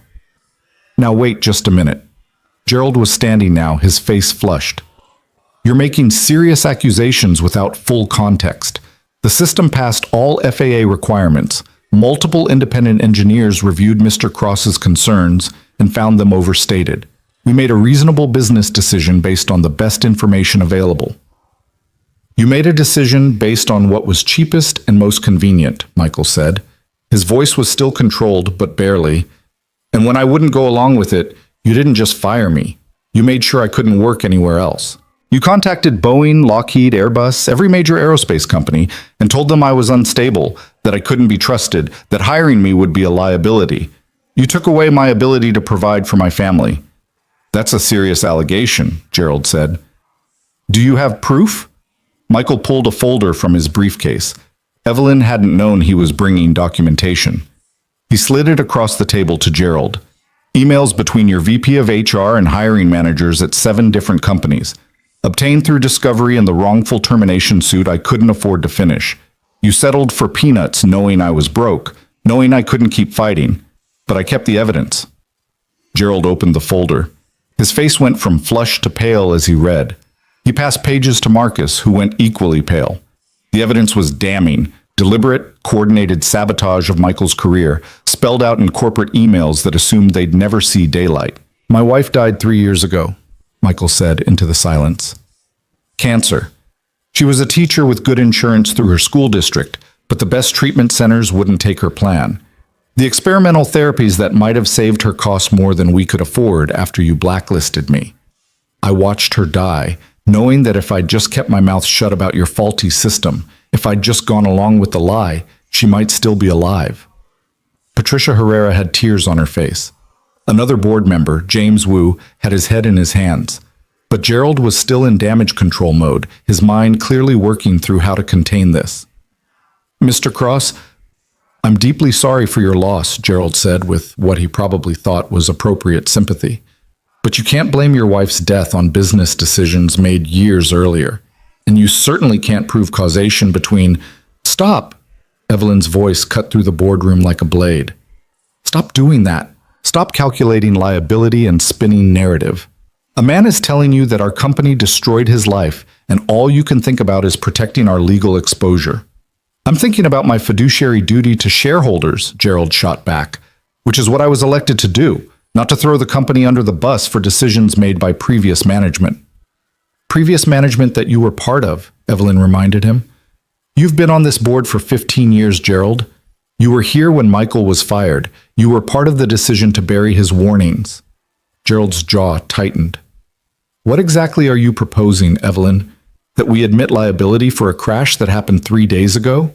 That we expose ourselves to massive lawsuits? That we destroy shareholder value to assuage your conscience? I'm proposing we tell the truth. Evelyn clicked to her next slide, showing the plan she'd outlined at 3 a.m. We immediately ground all aircraft using pressure guard systems pending complete safety review. We publicly acknowledged that Michael Cross was wrongfully terminated and that his safety concerns were valid. We commit to a full redesign of the system at company expense, and we establish a $5 million scholarship fund in Sarah Cross's name for children of aviation workers. The room erupted. Multiple board members talking over each other, some angry, some shocked. Gerald was shouting something about legal suicide. Marcus was demanding to know if Evelyn had lost her mind. Only Patricia and James were quiet, staring at the presentation like they were seeing the company clearly for the first time. "This will bankrupt us." Gerald finally broke through the noise. "Do you understand that? The lawsuits alone will destroy this company. Every passenger on Flight 847 will sue. Every airline using our systems will demand compensation. Our stock will crater. We'll be finished." "Good," Evelyn said calmly. "If the only way this company survives is by continuing to lie about safety flaws that kill people, then it deserves to be finished." "You can't do this," Marcus said. "You don't have the authority. The board can overrule you. We can remove you as CEO right now." "You can. But Michael and I will still go public with everything. The difference is whether Skybridge controls the narrative or whether it's controlled for us, whether we look like a company taking responsibility or a company that got caught." Patricia spoke for the first time since learning about the crash. "How many aircraft are we talking about? How many planes are flying right now with this system?" Evelyn had known someone would ask. She'd done the research. 417 commercial aircraft worldwide, another 63 military, and about 200 in private or corporate use, roughly 680 aircraft total. "And you want to ground all of them?" Patricia's voice was faint. "The economic impact alone, airlines will sue us for every dollar they lose." "They should sue us," Evelyn said. "We sold them a faulty system and told them it was safe. We lied to regulators. We destroyed the career of the one engineer who tried to stop this. They should sue us, and they should win, and we should pay every penny we owe." Gerald was pacing now, his hands clenched. "I want to speak with Evelyn privately. The rest of you, take 15 minutes. "No," Evelyn said.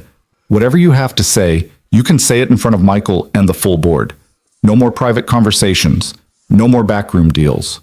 Gerald turned to face her, and his expression had shifted from anger to cold calculation. "You realize what you're doing, don't you? You're not just destroying this company. You're destroying your own reputation. Every CEO job in America will disappear the moment you admit liability. You'll never work in corporate leadership again. I know. Your stock options will be worthless. Your compensation package will evaporate. Everything you've worked for, I don't care." Evelyn met his eyes steadily. "I fell out of the sky 3 nights ago, Gerald. I thought I was going to die. And when the plane finally stopped sliding through that field, when I realized I was still alive, do you know what my first thought was? Not about the company, not about my career, about whether I'd lived a life worth living, and the answer was no." She clicked to her final slide. A photo of Flight 847's wreckage, illuminated by emergency lights.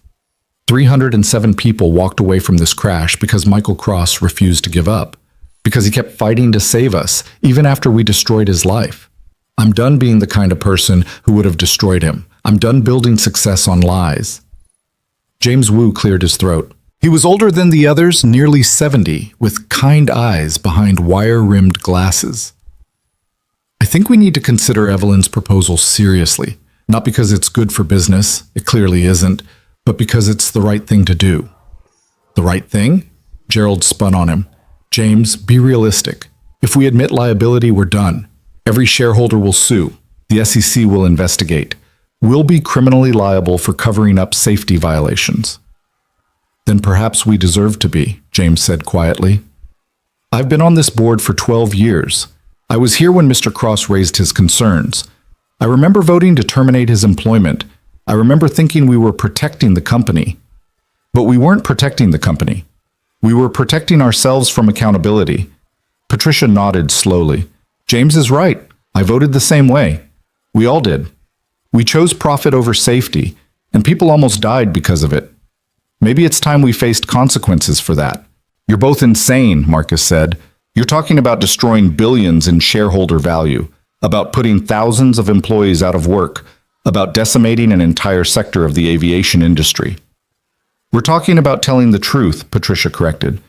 "About making sure this doesn't happen again. About giving Mr. Cross back what we took from him." Michael had been silent through this exchange, watching the board members argue over his life like it was a line item in a budget.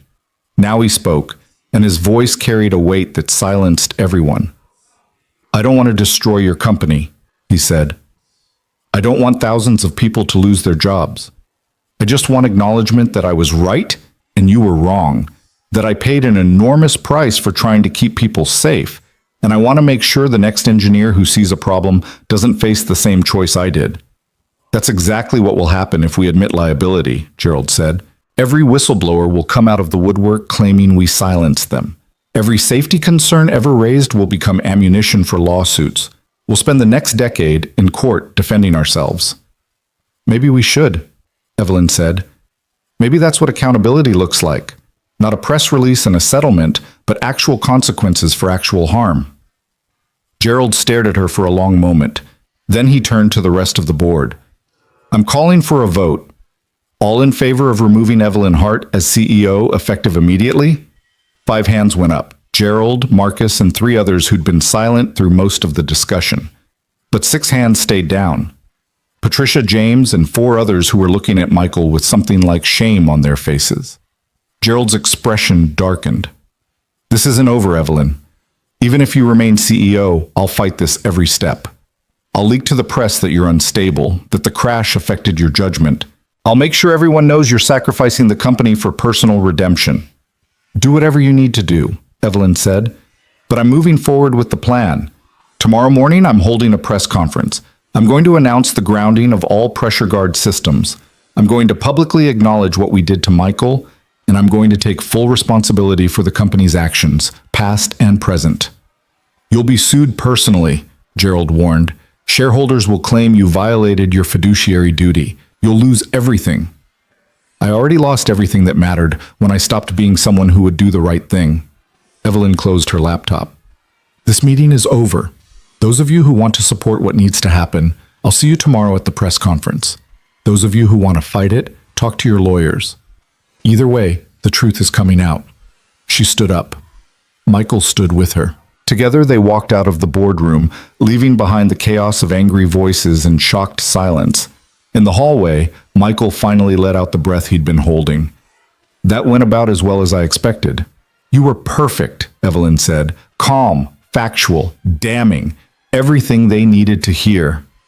"Half of them still don't want to hear it. That Gerald guy is going to make your life hell." "Let him try. I've survived worse." Evelyn paused at the elevator. "Thank you for doing that. I know how hard it was. It needed to be done. For Sarah, for Emma, for every passenger who gets on a plane trusting it's safe." Michael pressed the elevator button.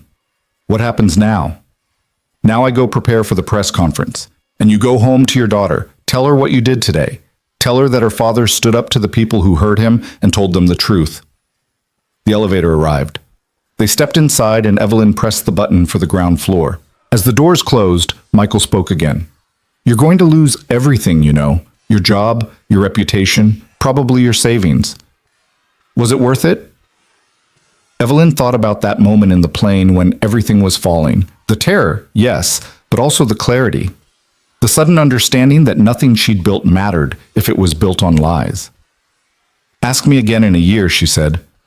"But right now? Yes, it was worth it."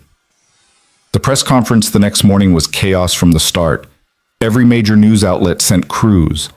Aviation reporters, business journalists, even the tabloids showed up sensing blood in the water. They packed the conference room at Skybridge headquarters, cameras rolling, questions shouted before Evelyn even reached the podium. Richard stood beside her, looking like he'd aged 10 years overnight. Patricia Herrera and James Wu were there too, the only board members who'd agreed to stand with her. The rest had made their opposition clear. Gerald was already on CNBC claiming Evelyn had suffered psychological trauma from the crash and shouldn't be trusted with company decisions. Evelyn stepped to the microphone. The room gradually quieted, hundreds of eyes focused on her. She thought about Michael, at home with Emma, watching this on television.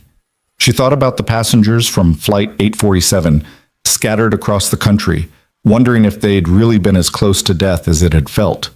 She thought about the truth and how it was about to blow up everything she'd spent 20 years building. Good morning. I'm Evelyn Hart, CEO of Skybridge Aviation Technologies. I'm here to make a statement about Flight 847 and about failures within this company that go back more than a decade. The room erupted with shouted questions. Evelyn held up her hand. I won't be taking questions until after my statement. Please hold your comments. She took a breath and began. On Saturday night, Flight 847 from Seattle to New York experienced multiple system failures that resulted in an emergency landing. 307 people were on that flight. 23 were children. All of them survived because a passenger named Michael Cross, a former pilot, helped land the aircraft safely. Cameras flashed. Reporters scribbled notes. Evelyn continued, "What you don't know is that Michael Cross is also a former employee of Skybridge Aviation. In 2014, he was our lead engineer on the pressure guard hydraulic system, the same system that failed on Flight 847. Mr. Cross identified a critical flaw in that system during testing. He documented it extensively. He warned management that under specific conditions the system could fail catastrophically. He was right." The room had gone completely silent. Every reporter was leaning forward, sensing the magnitude of what she was saying. Skybridge management dismissed his concerns.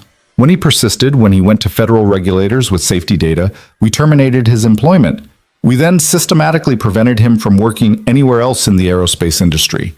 We destroyed his career because he tried to keep people safe. Patricia Herrera was crying openly. James Wu had his hand on her shoulder. Richard looked like he might pass out. On Saturday night, the flaw Mr. Cross warned us about caused Flight 847 to fail.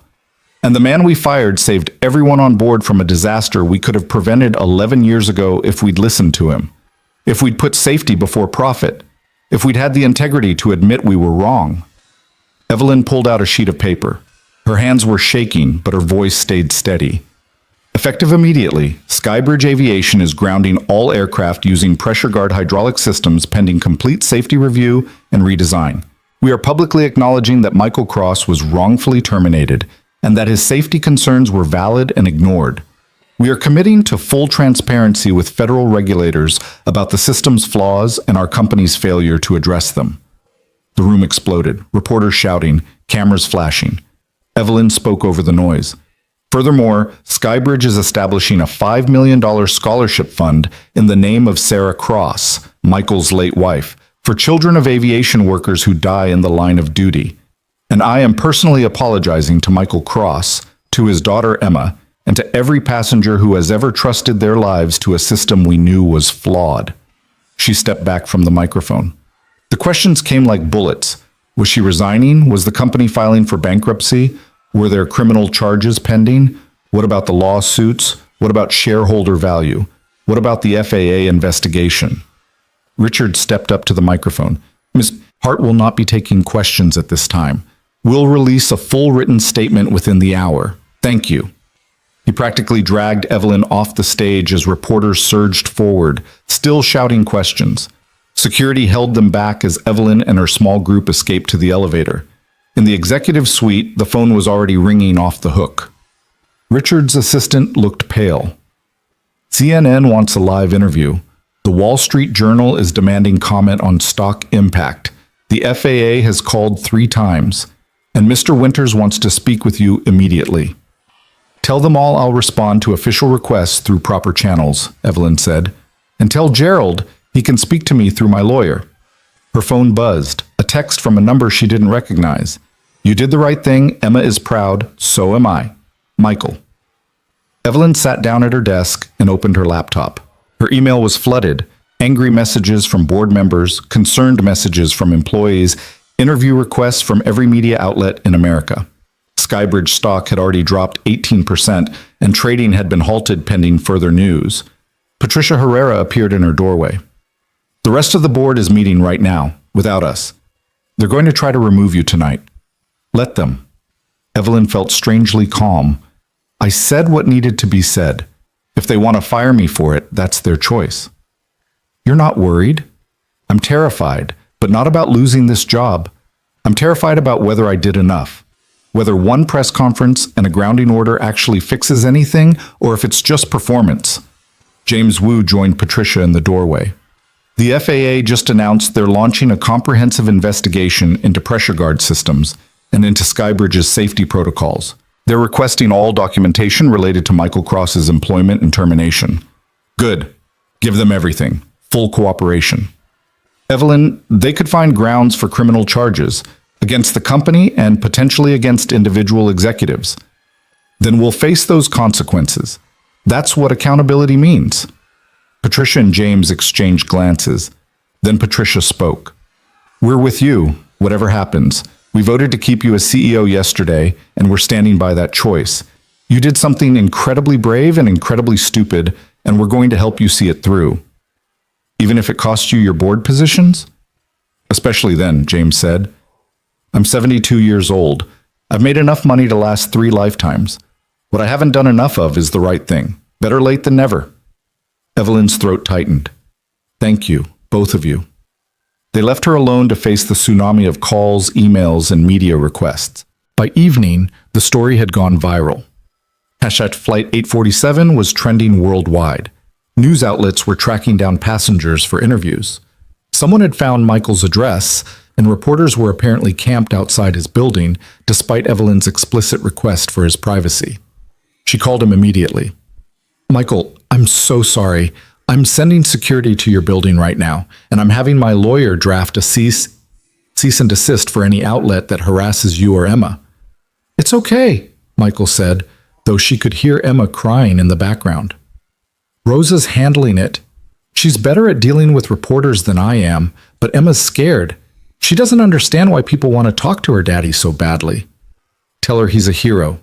Tell her the whole world wants to thank him for saving people. I'm not a hero. I just did what needed to be done. There was a pause. Emma wants to know if the butterflies on the plane were okay. She's worried about them. Evelyn smiled despite everything. Tell her I'll personally check on every butterfly that was transported on Flight 847. I'll make sure they all arrived safely. She'll hold you to that. Good. She should.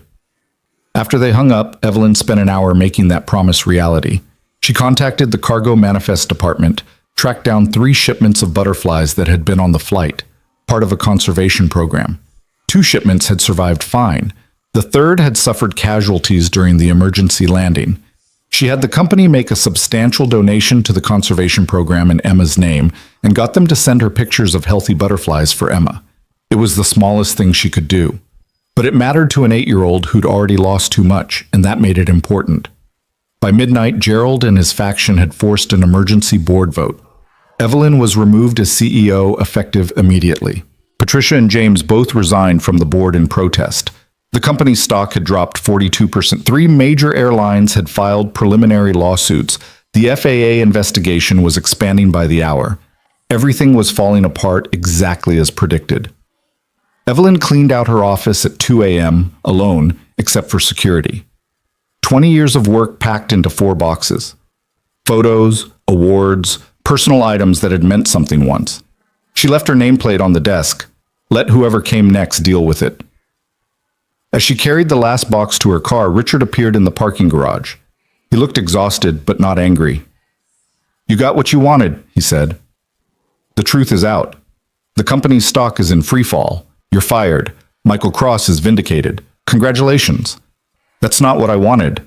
I wanted to fix what was broken. You broke it more. You realize that, right? Thousands of employees are going to lose their jobs when this company collapses. All those aircraft grounded, that's costing airlines millions per day. The economic damage is catastrophic. And if I'd stayed quiet, more planes would have crashed. More people would have died. The economic damage would have been worse. Richard sighed. I know. I hate that you're right, but you are. I just wish there'd been a way to do this that didn't destroy everything. He handed her an envelope. Your severance. It's not much, the board made sure of that. But it's something. Evelyn took the envelope without opening it. What will you do now? Look for another job. Hope my association with you doesn't make me unemployable. He smiled slightly. Though, honestly, I'm not sure I want another PR job.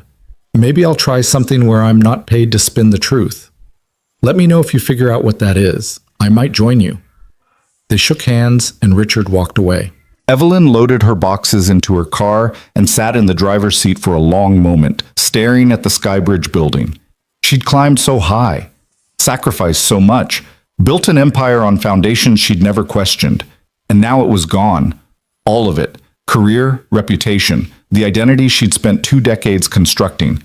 She felt lighter than she had in years. Her phone buzzed with a text from Michael. "Emma wanted me to send you this." A photo appeared. A child's drawing of an airplane, colored in careful detail. People visible through the windows, all smiling, butterflies flying alongside the plane.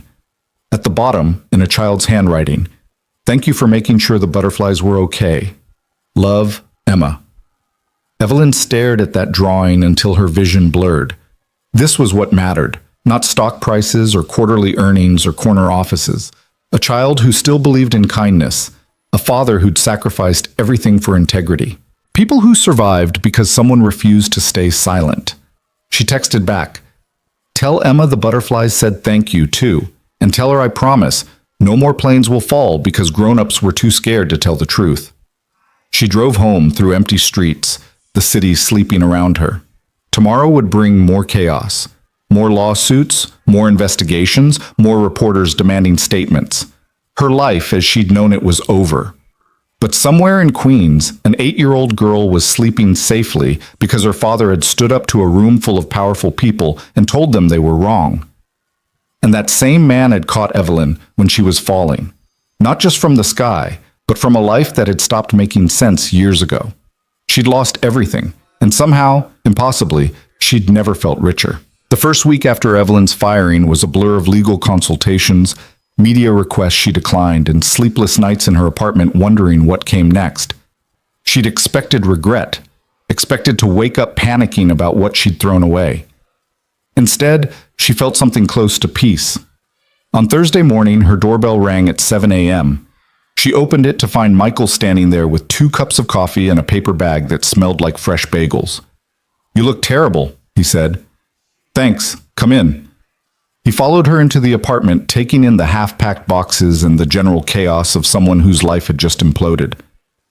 "Eating okay?" "Define okay." He set the coffee and bagels on her kitchen counter. "Rosa sent food. She's convinced you're starving yourself. She does this whenever someone's going through something, shows up with enough food to feed an army." Evelyn opened the bag to find not just bagels, but containers of homemade soup, rice, some kind of chicken dish that smelled incredible. Her eyes stung. "I don't even know her." "She knows you did right by me. That's enough for Rosa." Michael handed her a coffee. "Also, Emma made you something." He pulled out a folded piece of paper. Another drawing, this one showing 2 stick figures, one tall, one short, standing next to a butterfly garden. Labels in careful printing identified them as Ms. Evelyn and Emma. At the top, "When you are sad, remember butterflies." "She knows I got fired?" "She knows you did something brave that made some people angry. She wanted you to know she thinks you're cool." Michael smiled slightly. Her word, not mine. Evelyn set the drawing on her counter where she could see it. "How is she handling everything? The reporters? The attention?" "Better than I am, honestly.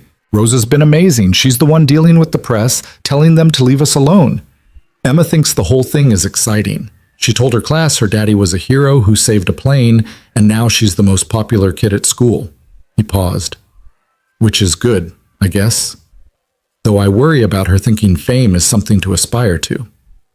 It's not the fame she's excited about. It's having her father recognized for who he really is. That's different." They sat at her small kitchen table, eating bagels while morning light filtered through the windows. It felt strange and normal at the same time, having breakfast with someone who'd been a stranger 2 weeks ago. Someone who'd saved her life and then watched her burn down her career trying to make things right. "The FAA investigation is expanding," Michael said. "They called me yesterday. Want me to testify about everything, the original testing, the warnings I filed, what happened on Flight 847. They're talking about criminal charges against former executives. How do you feel about that?" "Honestly, tired. I'm tired of reliving it. But if testifying means other engineers won't face what I did, then it's worth it." He looked at her directly. "What about you? Any regrets yet?" "Not about telling the truth. Maybe about the timing, the approach. I could have been more strategic, found a way to fix things without destroying the company entirely." You think the company can be saved? I don't know. Probably not in its current form. But maybe that's okay. Maybe some things need to burn down before they can be rebuilt properly. Michael was quiet for a moment. I got a call from Boeing yesterday, and from Lockheed Martin, and from 3 other aerospace companies I applied to 15 times over the past decade. Suddenly, everyone wants the engineer they wouldn't touch 11 years ago. Are you going to take any of them? No. He said it with absolute certainty. I'm done with that world. It took everything from me once. I won't give it a second chance. But you love engineering. I could see it when you talked about the system failures, about how things should have been designed. That passion doesn't just disappear. It didn't disappear. It just found a different outlet. Michael finished his coffee. I'm good at maintenance work. I solve problems, keep systems running, help people. That's engineering too, just on a smaller scale. And it lets me be home for Emma. That's worth more than any aerospace job. Evelyn understood that in a way she wouldn't have 2 weeks ago. The idea that small, honest work mattered more than prestigious positions. That being present for the people you loved was success of a different, more important kind. What about you? Michael asked. What's next for Evelyn Hart, former CEO? I have no idea. Every executive recruiter in America has blacklisted me. No company wants to hire the CEO who admitted her company's failures and destroyed billions in shareholder value. She smiled without humor. Turns out, integrity is a career killer. So do something else. Something that doesn't require corporate approval. Like what? I don't know, but you're smart, determined, and you just proved you're willing to sacrifice everything for what's right. That's a pretty good foundation. He stood up to leave. Rosa's having dinner on Sunday. She wants you to come. Fair warning. She'll feed you until you can't move, and she'll ask intrusive questions about your personal life. But she makes the best adobo you'll ever taste. I'd like that. Thank you. After Michael left, Evelyn sat with Emma's drawing and thought about foundations. What she wanted to build next. What mattered now that all the things she'd thought mattered had been stripped away. Her phone rang, an unknown number. She almost didn't answer, but something made her pick up. Ms. Hart? This is Daniel Yoshida. I'm an attorney representing a group of Flight 847 passengers who are filing a class action lawsuit against Skybridge Aviation. Evelyn's stomach dropped. I see. We'd like to depose you as part of our discovery process. You made statements acknowledging the company's negligence, and we need your testimony about... I'll testify, Evelyn interrupted. Whatever you need. I'll tell you everything I know about the pressure guard system, about the cover-up, about all of it. I won't fight you on this. There was surprised silence on the other end. You understand this could increase your personal liability? Your public statements already make you vulnerable to... I understand. I'll testify anyway. Those passengers deserve compensation for what they went through. If my testimony helps them get it, then that's what I'll do. Daniel paused. I've been doing this work for 20 years. I've never had a former executive volunteer to help plaintiffs sue their own company. First time for everything. Evelyn felt something settle in her chest. Send me whatever paperwork you need. I'll cooperate fully. She spent the rest of the day reaching out to other passengers from Flight 847. She had their contact information from the airline's Survivor Coordination Program. One by one, she called them, apologized, explained what the company had done and what she was trying to do now. Offered to help with their lawsuits, their trauma counseling, whatever they needed. Most were shocked to hear from her. Some were angry. A few hung up immediately, but many listened. And some, like the woman who'd sat across the aisle from Michael, the one he'd helped with her oxygen mask, thanked her for telling the truth. I have nightmares every night, the woman said. Her name was Margaret Chen. Evelyn learned. 73 years old, flying to visit her grandchildren. I wake up feeling like I'm falling. My doctor says it's PTSD, but knowing what really happened, knowing someone's taking responsibility, it helps. Not much, but a little. I'm so sorry you went through that.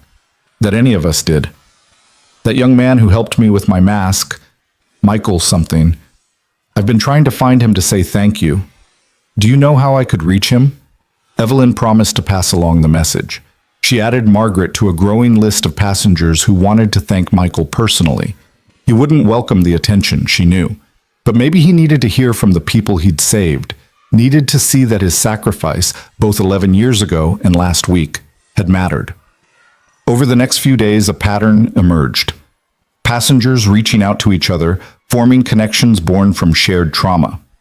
Someone created a Flight 847 survivors group online, and within 48 hours, it had over 200 members. They shared stories, resources for therapy, photos from that night. They supported each other through panic attacks and nightmares and the simple struggle of getting back on an airplane. Evelyn joined the group, posted her apology there too, along with an explanation of what had happened and what she was doing to fix it. The response was mixed, some anger, some forgiveness, mostly just people trying to process what they'd survived. One post stopped her cold. A young mother named Jessica Torres had written, "I keep thinking about how close my daughter came to growing up without a mother. She's 3. She wouldn't even remember me. My husband and I are fighting because he doesn't want me to fly anymore, but my job requires travel. I don't know how to move forward." Evelyn spent an hour crafting a response about trauma and healing and the importance of professional help. But what Jessica really needed wasn't advice from a disgraced CEO. She needed practical support, therapy, maybe job counseling, resources for families dealing with PTSD. An idea began forming, a small seed of possibility. By Sunday evening, Evelyn showed up at Rosa's apartment with flowers and a bottle of wine she'd agonized over choosing. Rosa opened the door wearing an apron covered in flour, her face lighting up with welcome. "Evelyn, come in, come in." Michael's in the kitchen pretending to help. Emma's showing off her butterfly collection to anyone who'll look at it. The apartment was warm and loud and full of people. Rosa's extended family, apparently, cousins and nephews, and a grandmother who spoke only Tagalog but smiled at Evelyn like she was already part of the clan. Michael was indeed in the kitchen, chopping vegetables while arguing good-naturedly with someone about the proper way to cook rice. And Emma, 8 years old with dark hair and 2 braids, wearing a t-shirt with a monarch butterfly on it, bouncing on her toes with barely contained excitement. "Are you Ms. Evelyn?" She didn't wait for an answer. "Daddy says you're the one who made sure the butterflies were okay. Do you want to see my collection? I have 43 books about butterflies, and I've seen 17 different species, and I'm going to be a lepidopterist when I grow up." "Emma, breathe," Michael said from the kitchen, but he was smiling. "Let Ms. Hart get through the door first. It's just Evelyn, and I would love to see your collection." Emma grabbed her hand and pulled her toward a bookshelf crammed with field guides, picture books, and scientific texts that seemed far too advanced for an 8-year-old. But as Emma started explaining the life cycle of the monarch butterfly with perfect accuracy, Evelyn realized this child was exactly like her father, absolutely certain about what she loved, undeterred by whether it fit other people's expectations. "The milkweed is the most important part," Emma explained seriously. "Without it, the caterpillars can't eat, and the whole species would die. That's why conservation matters. You have to protect the things that protect other things, you know?" "That's very wise," Evelyn said, and meant it. Dinner was chaos in the best possible way. Too much food, too many conversations happening at once, Rosa constantly refilling plates and refusing to let anyone leave the table until they'd eaten more than humanly possible. Evelyn sat between Michael and Emma, listening to stories about Rosa's nursing work, about Emma's school play, about the cousin who was getting married next month. Normal life, family life, the kind Evelyn had sacrificed for conference calls and board meetings, and the relentless climb toward more. After dinner, after Emma had been put to bed despite her protests that she wasn't tired, after the extended family had gone home, Evelyn helped Rosa and Michael clean up. They worked in comfortable silence, washing dishes and putting away leftovers. "You look better," Rosa observed, "less like someone about to shatter." "I feel better, more settled maybe, even though everything's still a mess." "What will you do now?" Rosa asked. "For work, I mean." Evelyn dried a plate carefully before answering. "I've been thinking about that, about what actually matters. And I keep coming back to the people on that flight, what they're dealing with now, what they need to heal." She told them about her idea, a nonprofit organization focused on supporting survivors of aviation disasters. Not just immediate crisis response, but long-term help, therapy, legal support, job counseling for people whose careers were disrupted, family services. Everything she wished had existed for Michael and Sarah 11 years ago. I have some savings left, she said, enough to get it started, and I've been researching similar organizations for survivors of other traumas. There's a blueprint for this kind of work. I just need to adapt it.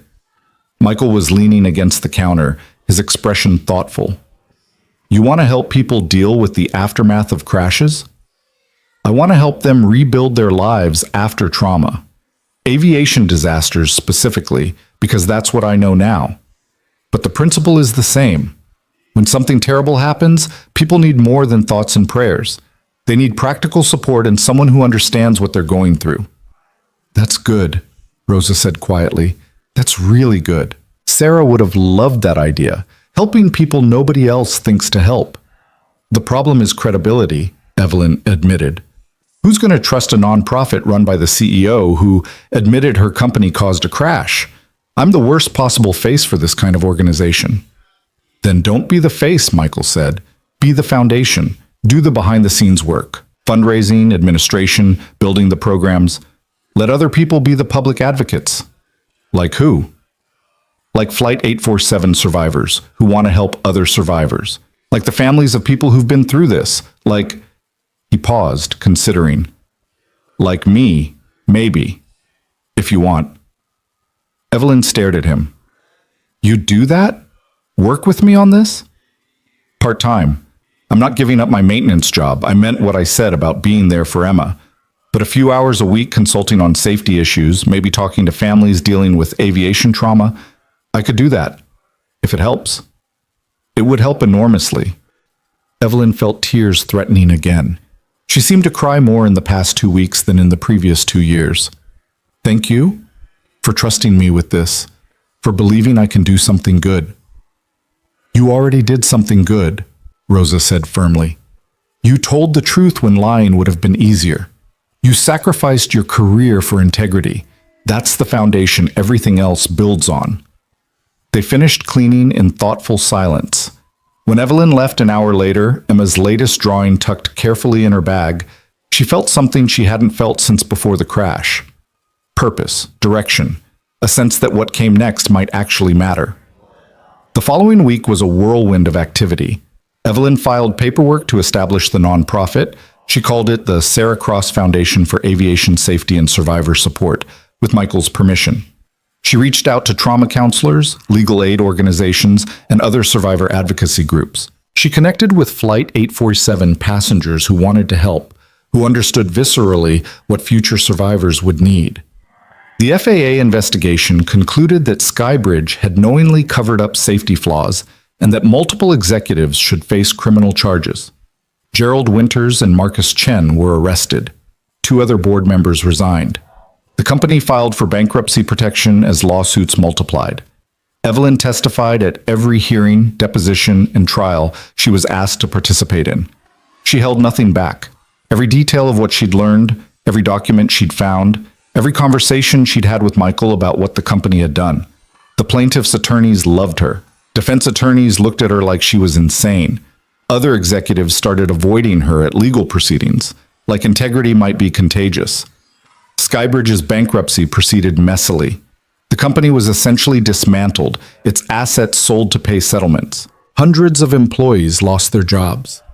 The aviation industry was in turmoil as the full extent of the pressure guard failures became public. But something else happened too. Other engineers started coming forward with safety concerns they'd been afraid to raise. Other companies started reviewing their whistleblower protections. The FAA announced sweeping changes to how safety reports were handled and investigated. Michael's vindication was complete. Every aerospace company that had blacklisted him issued public apologies. Boeing offered him not just a job, but a senior position leading safety oversight. He turned them all down and kept showing up to his maintenance job, kept being home when Emma got off the school bus, kept living the life he'd built from the ruins of the one they'd destroyed. Don't you want it back? Evelyn asked him one afternoon as they worked together on foundation planning. They'd rented a small office space, just 2 rooms and a shared bathroom, but it was theirs. The career, the prestige, the recognition you deserve? I have what I deserve, Michael said simply. A daughter who knows her father has integrity, a job that lets me sleep at night, Friends who value honesty over status. That's enough. Most people would want more. Most people didn't watch their wife die while being unable to afford the treatment that might have saved her. Most people didn't spend 11 years learning that the only thing that really matters is being able to look at yourself in the mirror without flinching. He looked at her directly. You're still learning that lesson, but you're getting there. He was right. Evelyn was learning to measure success differently. Not by title or salary or corner office, but by whether she'd done something that mattered, whether she'd helped someone who needed it, whether she could sleep at night knowing she'd told the truth, even when it cost her everything. The Sarah Cross Foundation launched officially 6 months after the crash. The ceremony was small, just Flight 847 survivors, Emma and Rosa, a handful of trauma counselors and legal advocates who'd agreed to partner with them. No press, no politicians, no corporate sponsors, just people who understood what it meant to survive something terrible and wanted to help others do the same. Emma cut the ribbon with oversized scissors, her face serious with the importance of the moment. She was wearing a butterfly necklace Evelyn had given her, delicate silver wings that caught the light. My mommy would be so happy about this, Emma said to the small crowd. She always said the most important thing is helping people who need help. That's what this place does, and that's what makes it special. Michael's eyes were wet. Rosa was openly crying. Evelyn felt her throat close up with emotion. They'd done it. Built something good from something terrible, created support that would help people rebuild their lives after trauma. It wouldn't bring back Sarah, wouldn't erase the 11 years Michael had suffered, wouldn't undo the crash or the fear or the damage, but it was something. It was honest work that mattered. That night, Evelyn stood in the foundation's small office and looked at the walls they had decorated with photos. Flight 847 survivors smiling at their first support group meeting. Emma's butterfly drawings scattered throughout. Michael's original safety reports, framed now as a reminder of why this work existed. A quote from Sarah Cross, something Michael had shared. Every person deserves someone fighting for them, especially when the fight seems impossible. Her phone buzzed. A text from Margaret Chen, the elderly woman from the flight. Just got on an airplane for the first time since the crash. Terrified but doing it. Your foundation's counselor helped me prepare. Thank you for everything. Another text. This one from Jessica Torres, the young mother. 3 months of therapy through your program, and I'm finally sleeping through the night. My daughter won't grow up with a mother who's afraid of the world. Thank you. And a third from someone she didn't know. I'm a mechanical engineer at an aircraft manufacturer. I found a safety flaw in a system my company is about to deploy.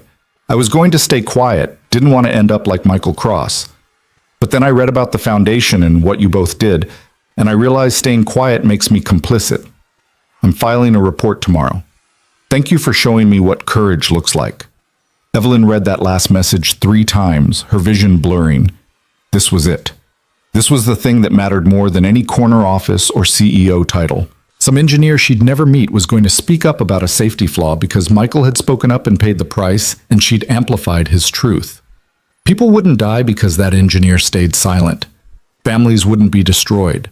Children wouldn't lose parents. All because a tired single father had refused to compromise his integrity 11 years ago. Because he'd stood up in a falling plane and refused to let everyone die. Because he'd walked into a boardroom full of people who'd destroyed him and told them the truth anyway. And because Evelyn had finally woken up, literally on his shoulder, and realized that the life she'd built was hollow at its core. A year after the crash, Flight 847 survivors held a memorial service at the crash site. The farmer who owned the field had agreed to let them place a monument, a simple stone marker that read, Flight 847, all souls survived. May we remember that truth matters more than comfort. Evelyn stood with Michael and Emma, surrounded by passengers she'd come to know as friends. The co-pilot was there, recovered from his injuries and flying again. Flight attendants who still had nightmares but showed up to help other trauma survivors. People who'd been strangers that terrible night, but were bonded now by shared survival. Margaret Chen approached with her grandchildren. I wanted them to meet the people who saved their grandmother's life, to understand that heroes aren't just in movies. The children stared at Michael with appropriate awe. He crouched down to their level, smiling. You know what real heroism is? It's your grandmother getting back on an airplane even though she was scared. It's choosing to keep living instead of letting fear win. That's the bravest thing anyone can do. But you saved the plane, the oldest child said. I helped land it. But your grandmother saved herself by being brave enough to fly again. That's harder than anything I did. Emma tugged on Evelyn's sleeve. Can I show them the butterflies? There's a whole field of them over there. Go ahead, sweetheart. Emma led the children away toward a meadow where monarchs were feeding on wildflowers. Their laughter drifted back across the field. She's amazing, Margaret said. You both raised a beautiful soul. That was all Sarah, Michael said quietly. I'm just trying not to mess up what she started. You're doing fine, Margaret assured him. Then she turned to Evelyn. And you. My son is an engineer. He was facing a choice about whether to report a problem at his company. He was scared of retaliation. I told him about what you did, how you lost everything by telling the truth but gained something more important. He filed his report. His company is fixing the problem. That's because of you. After the ceremony, after most people had left, Evelyn and Michael stood together looking at the monument. Do you regret it? Michael asked. Everything you gave up? Not even a little bit. You were right that day in the church. Some things need to burn down before they can be rebuilt. I needed to burn down my life to build one that actually mattered. And the foundation, is it what you hoped? It's better. We helped 64 families last month, provided therapy, legal support, financial counseling, connected survivors with each other. That's 64 families whose lives are better because we exist. She paused. One of them sent me a letter, said our counselor helped her daughter talk about what happened on their flight. The daughter had stopped speaking after the crash, traumatic mutism. 3 months of therapy and she's talking again. Michael, we gave a child her voice back. That's good, he said simply. That's really good. Emma ran back toward them, breathless and excited. The monarchs are migrating. There must be hundreds of them. Come see. They followed her to the meadow where butterflies filled the air like living confetti, their orange and black wings catching the afternoon sun. Emma stood in the middle of them, arms outstretched, face turned up toward the sky. This is what Mommy wanted, she said, for people to protect each other. Like the butterflies protect the flowers by spreading pollen, and the flowers protect the butterflies by giving them food. Everything connected, everything helping. Michael looked at his daughter with such profound love that Evelyn had to look away. This was what she'd almost destroyed. This family, this child, this man who'd sacrificed everything for integrity and had somehow emerged stronger for it. Thank you, she said quietly. For what? For letting me sleep on your shoulder, for saving the plane, for giving me a chance to make things right, for trusting me enough to build something good together, for... Her voice broke. For showing me what actually matters. Michael was quiet for a moment, watching Emma chase butterflies. You know what I've learned? Falling doesn't kill you. It's the landing that matters, and how you get back up afterward. That's very wise. I've had a lot of time to think about it. He smiled slightly. The plane fell, but we landed. Everyone survived, and now we're helping other people land safely when their worlds fall apart. That's not a bad outcome from a catastrophe. It's a beautiful outcome. They stood together in the meadow, watching Emma and the butterflies, the sun warm on their faces. A year ago, Evelyn had been a CEO who dismissed maintenance workers and measured life in quarterly reports. A year ago, Michael had been a maintenance supervisor hiding from the world that had destroyed him. Now they were something else, something better. People who'd survived falling and learned that the landing mattered more than the fall, that truth mattered more than comfort. That integrity was worth more than any corner office. The Sarah Cross Foundation thrived. In 2 years, they helped over 300 families. Other organizations started copying their model. Airlines began partnering with them to provide immediate support for crash survivors. Engineers facing retaliation started reaching out for advice and advocacy. Michael kept his maintenance job but gradually took on more consulting work for the foundation. He testified before Congress about safety protocols. He spoke at engineering conferences about the importance of whistleblower protections. He became the face of integrity in an industry that had forgotten what the word meant. Emma grew up knowing her mother's name meant something important. that her father was someone who'd stood up when standing up cost everything, that family friend Evelyn was proof that it's never too late to choose the right thing over the easy thing. And Evelyn built a life that finally felt like it fit, not because it was prestigious or powerful, but because every morning she woke up knowing she was doing work that mattered, helping people who needed help, fighting for truth in a world that preferred comfortable lies.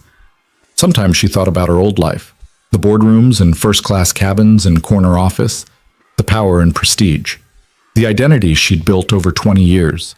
She didn't miss any of it, because she'd learned something that night when the plane was falling, when Michael's calm voice cut through the terror and promised them all that he wouldn't let them crash. Real strength doesn't announce itself. It doesn't need titles or recognition or credit.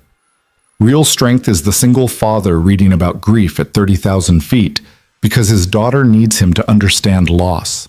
It's the maintenance worker who keeps showing up even after the world has broken him. It's the engineer who speaks truth to power, knowing it will cost him everything.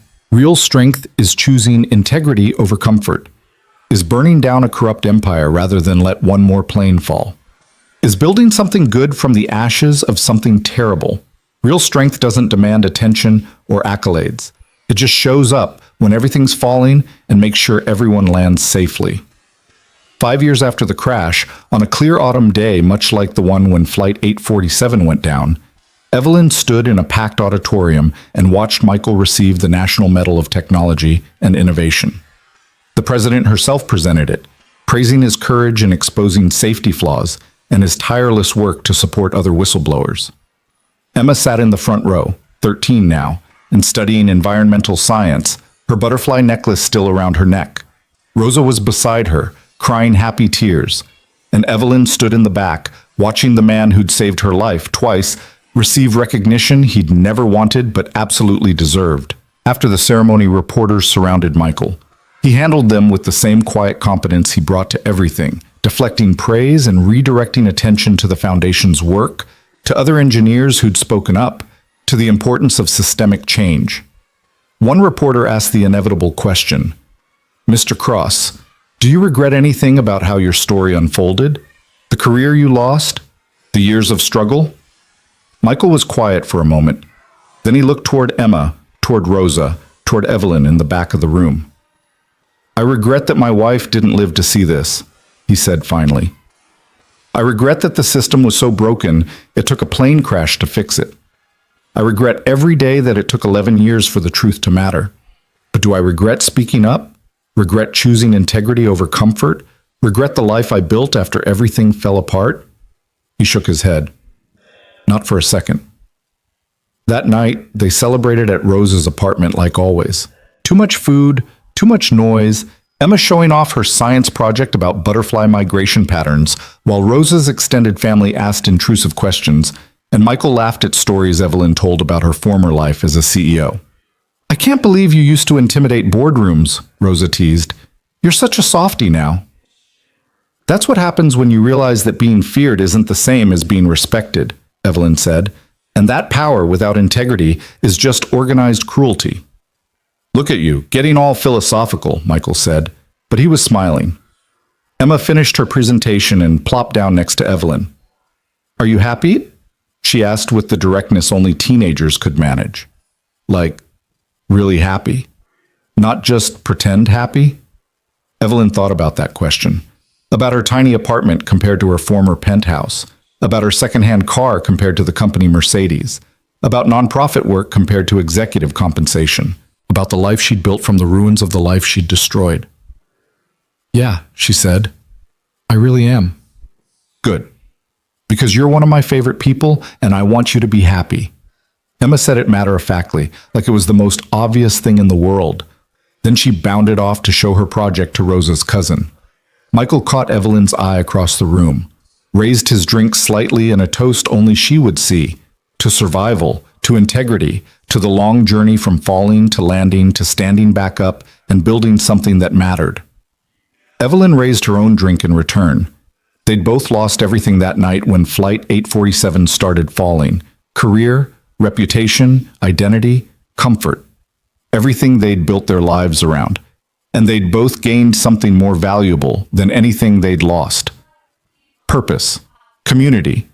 The bone-deep certainty that came from choosing truth over convenience. The peace that came from being able to look at yourself in the mirror without flinching. Real strength, Evelyn had learned, didn't need to be loud or dramatic or celebrated. It was quiet and persistent and often invisible to everyone except the people it saved. It was Michael letting an exhausted stranger sleep on his shoulder without making it weird. It was him standing up when a plane was falling and refusing to let everyone die. It was him walking into a boardroom of people who'd destroyed him and telling them the truth anyway. It was Evelyn choosing to amplify that truth even though it cost her everything. It was her building a foundation to help others survive their own falling. It was showing up every day to do work that mattered even when nobody was watching or celebrating or noticing. Real strength didn't announce itself or demand recognition. It just showed up when everything was falling and made sure everyone landed safely. And when the landing was over, when survival was certain and the worst had passed, real strength got up quietly and started building something good from the wreckage. Something honest. Something that helped other people survive their own falling.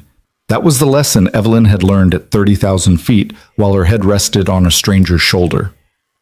That was the truth Michael had been living for 11 years before she'd been ready to understand it. And that was the foundation, literally and figuratively, they'd built together in the years since that terrible night when everything fell apart and everyone survived because someone refused to give up. The butterflies, Emma would tell you, understood this instinctively. They migrated thousands of miles, each generation taking up where the last left off, protecting each other through connected effort and shared purpose. No butterfly made the whole journey alone. They all did their part, and that collective strength carried them forward. People, Evelyn now understood, were supposed to work the same way, not competing for who could fly highest or fastest, but protecting each other, helping each other land safely when the world tilted sideways and everything started falling. That was what the Sarah Cross Foundation did, what Michael and Emma and Rosa and all the Flight 847 survivors did every day. What Evelyn had finally learned to do when she stopped measuring success by altitude and started measuring it by how many people she'd helped land safely. The plane had fallen, but everyone survived. And now, 5 years later, they were all flying again, not toward power or prestige or the empty promises of corner offices, but toward purpose and community and the quiet strength that comes from choosing integrity even when it costs everything. That was enough. That was more than enough. That was everything that mattered.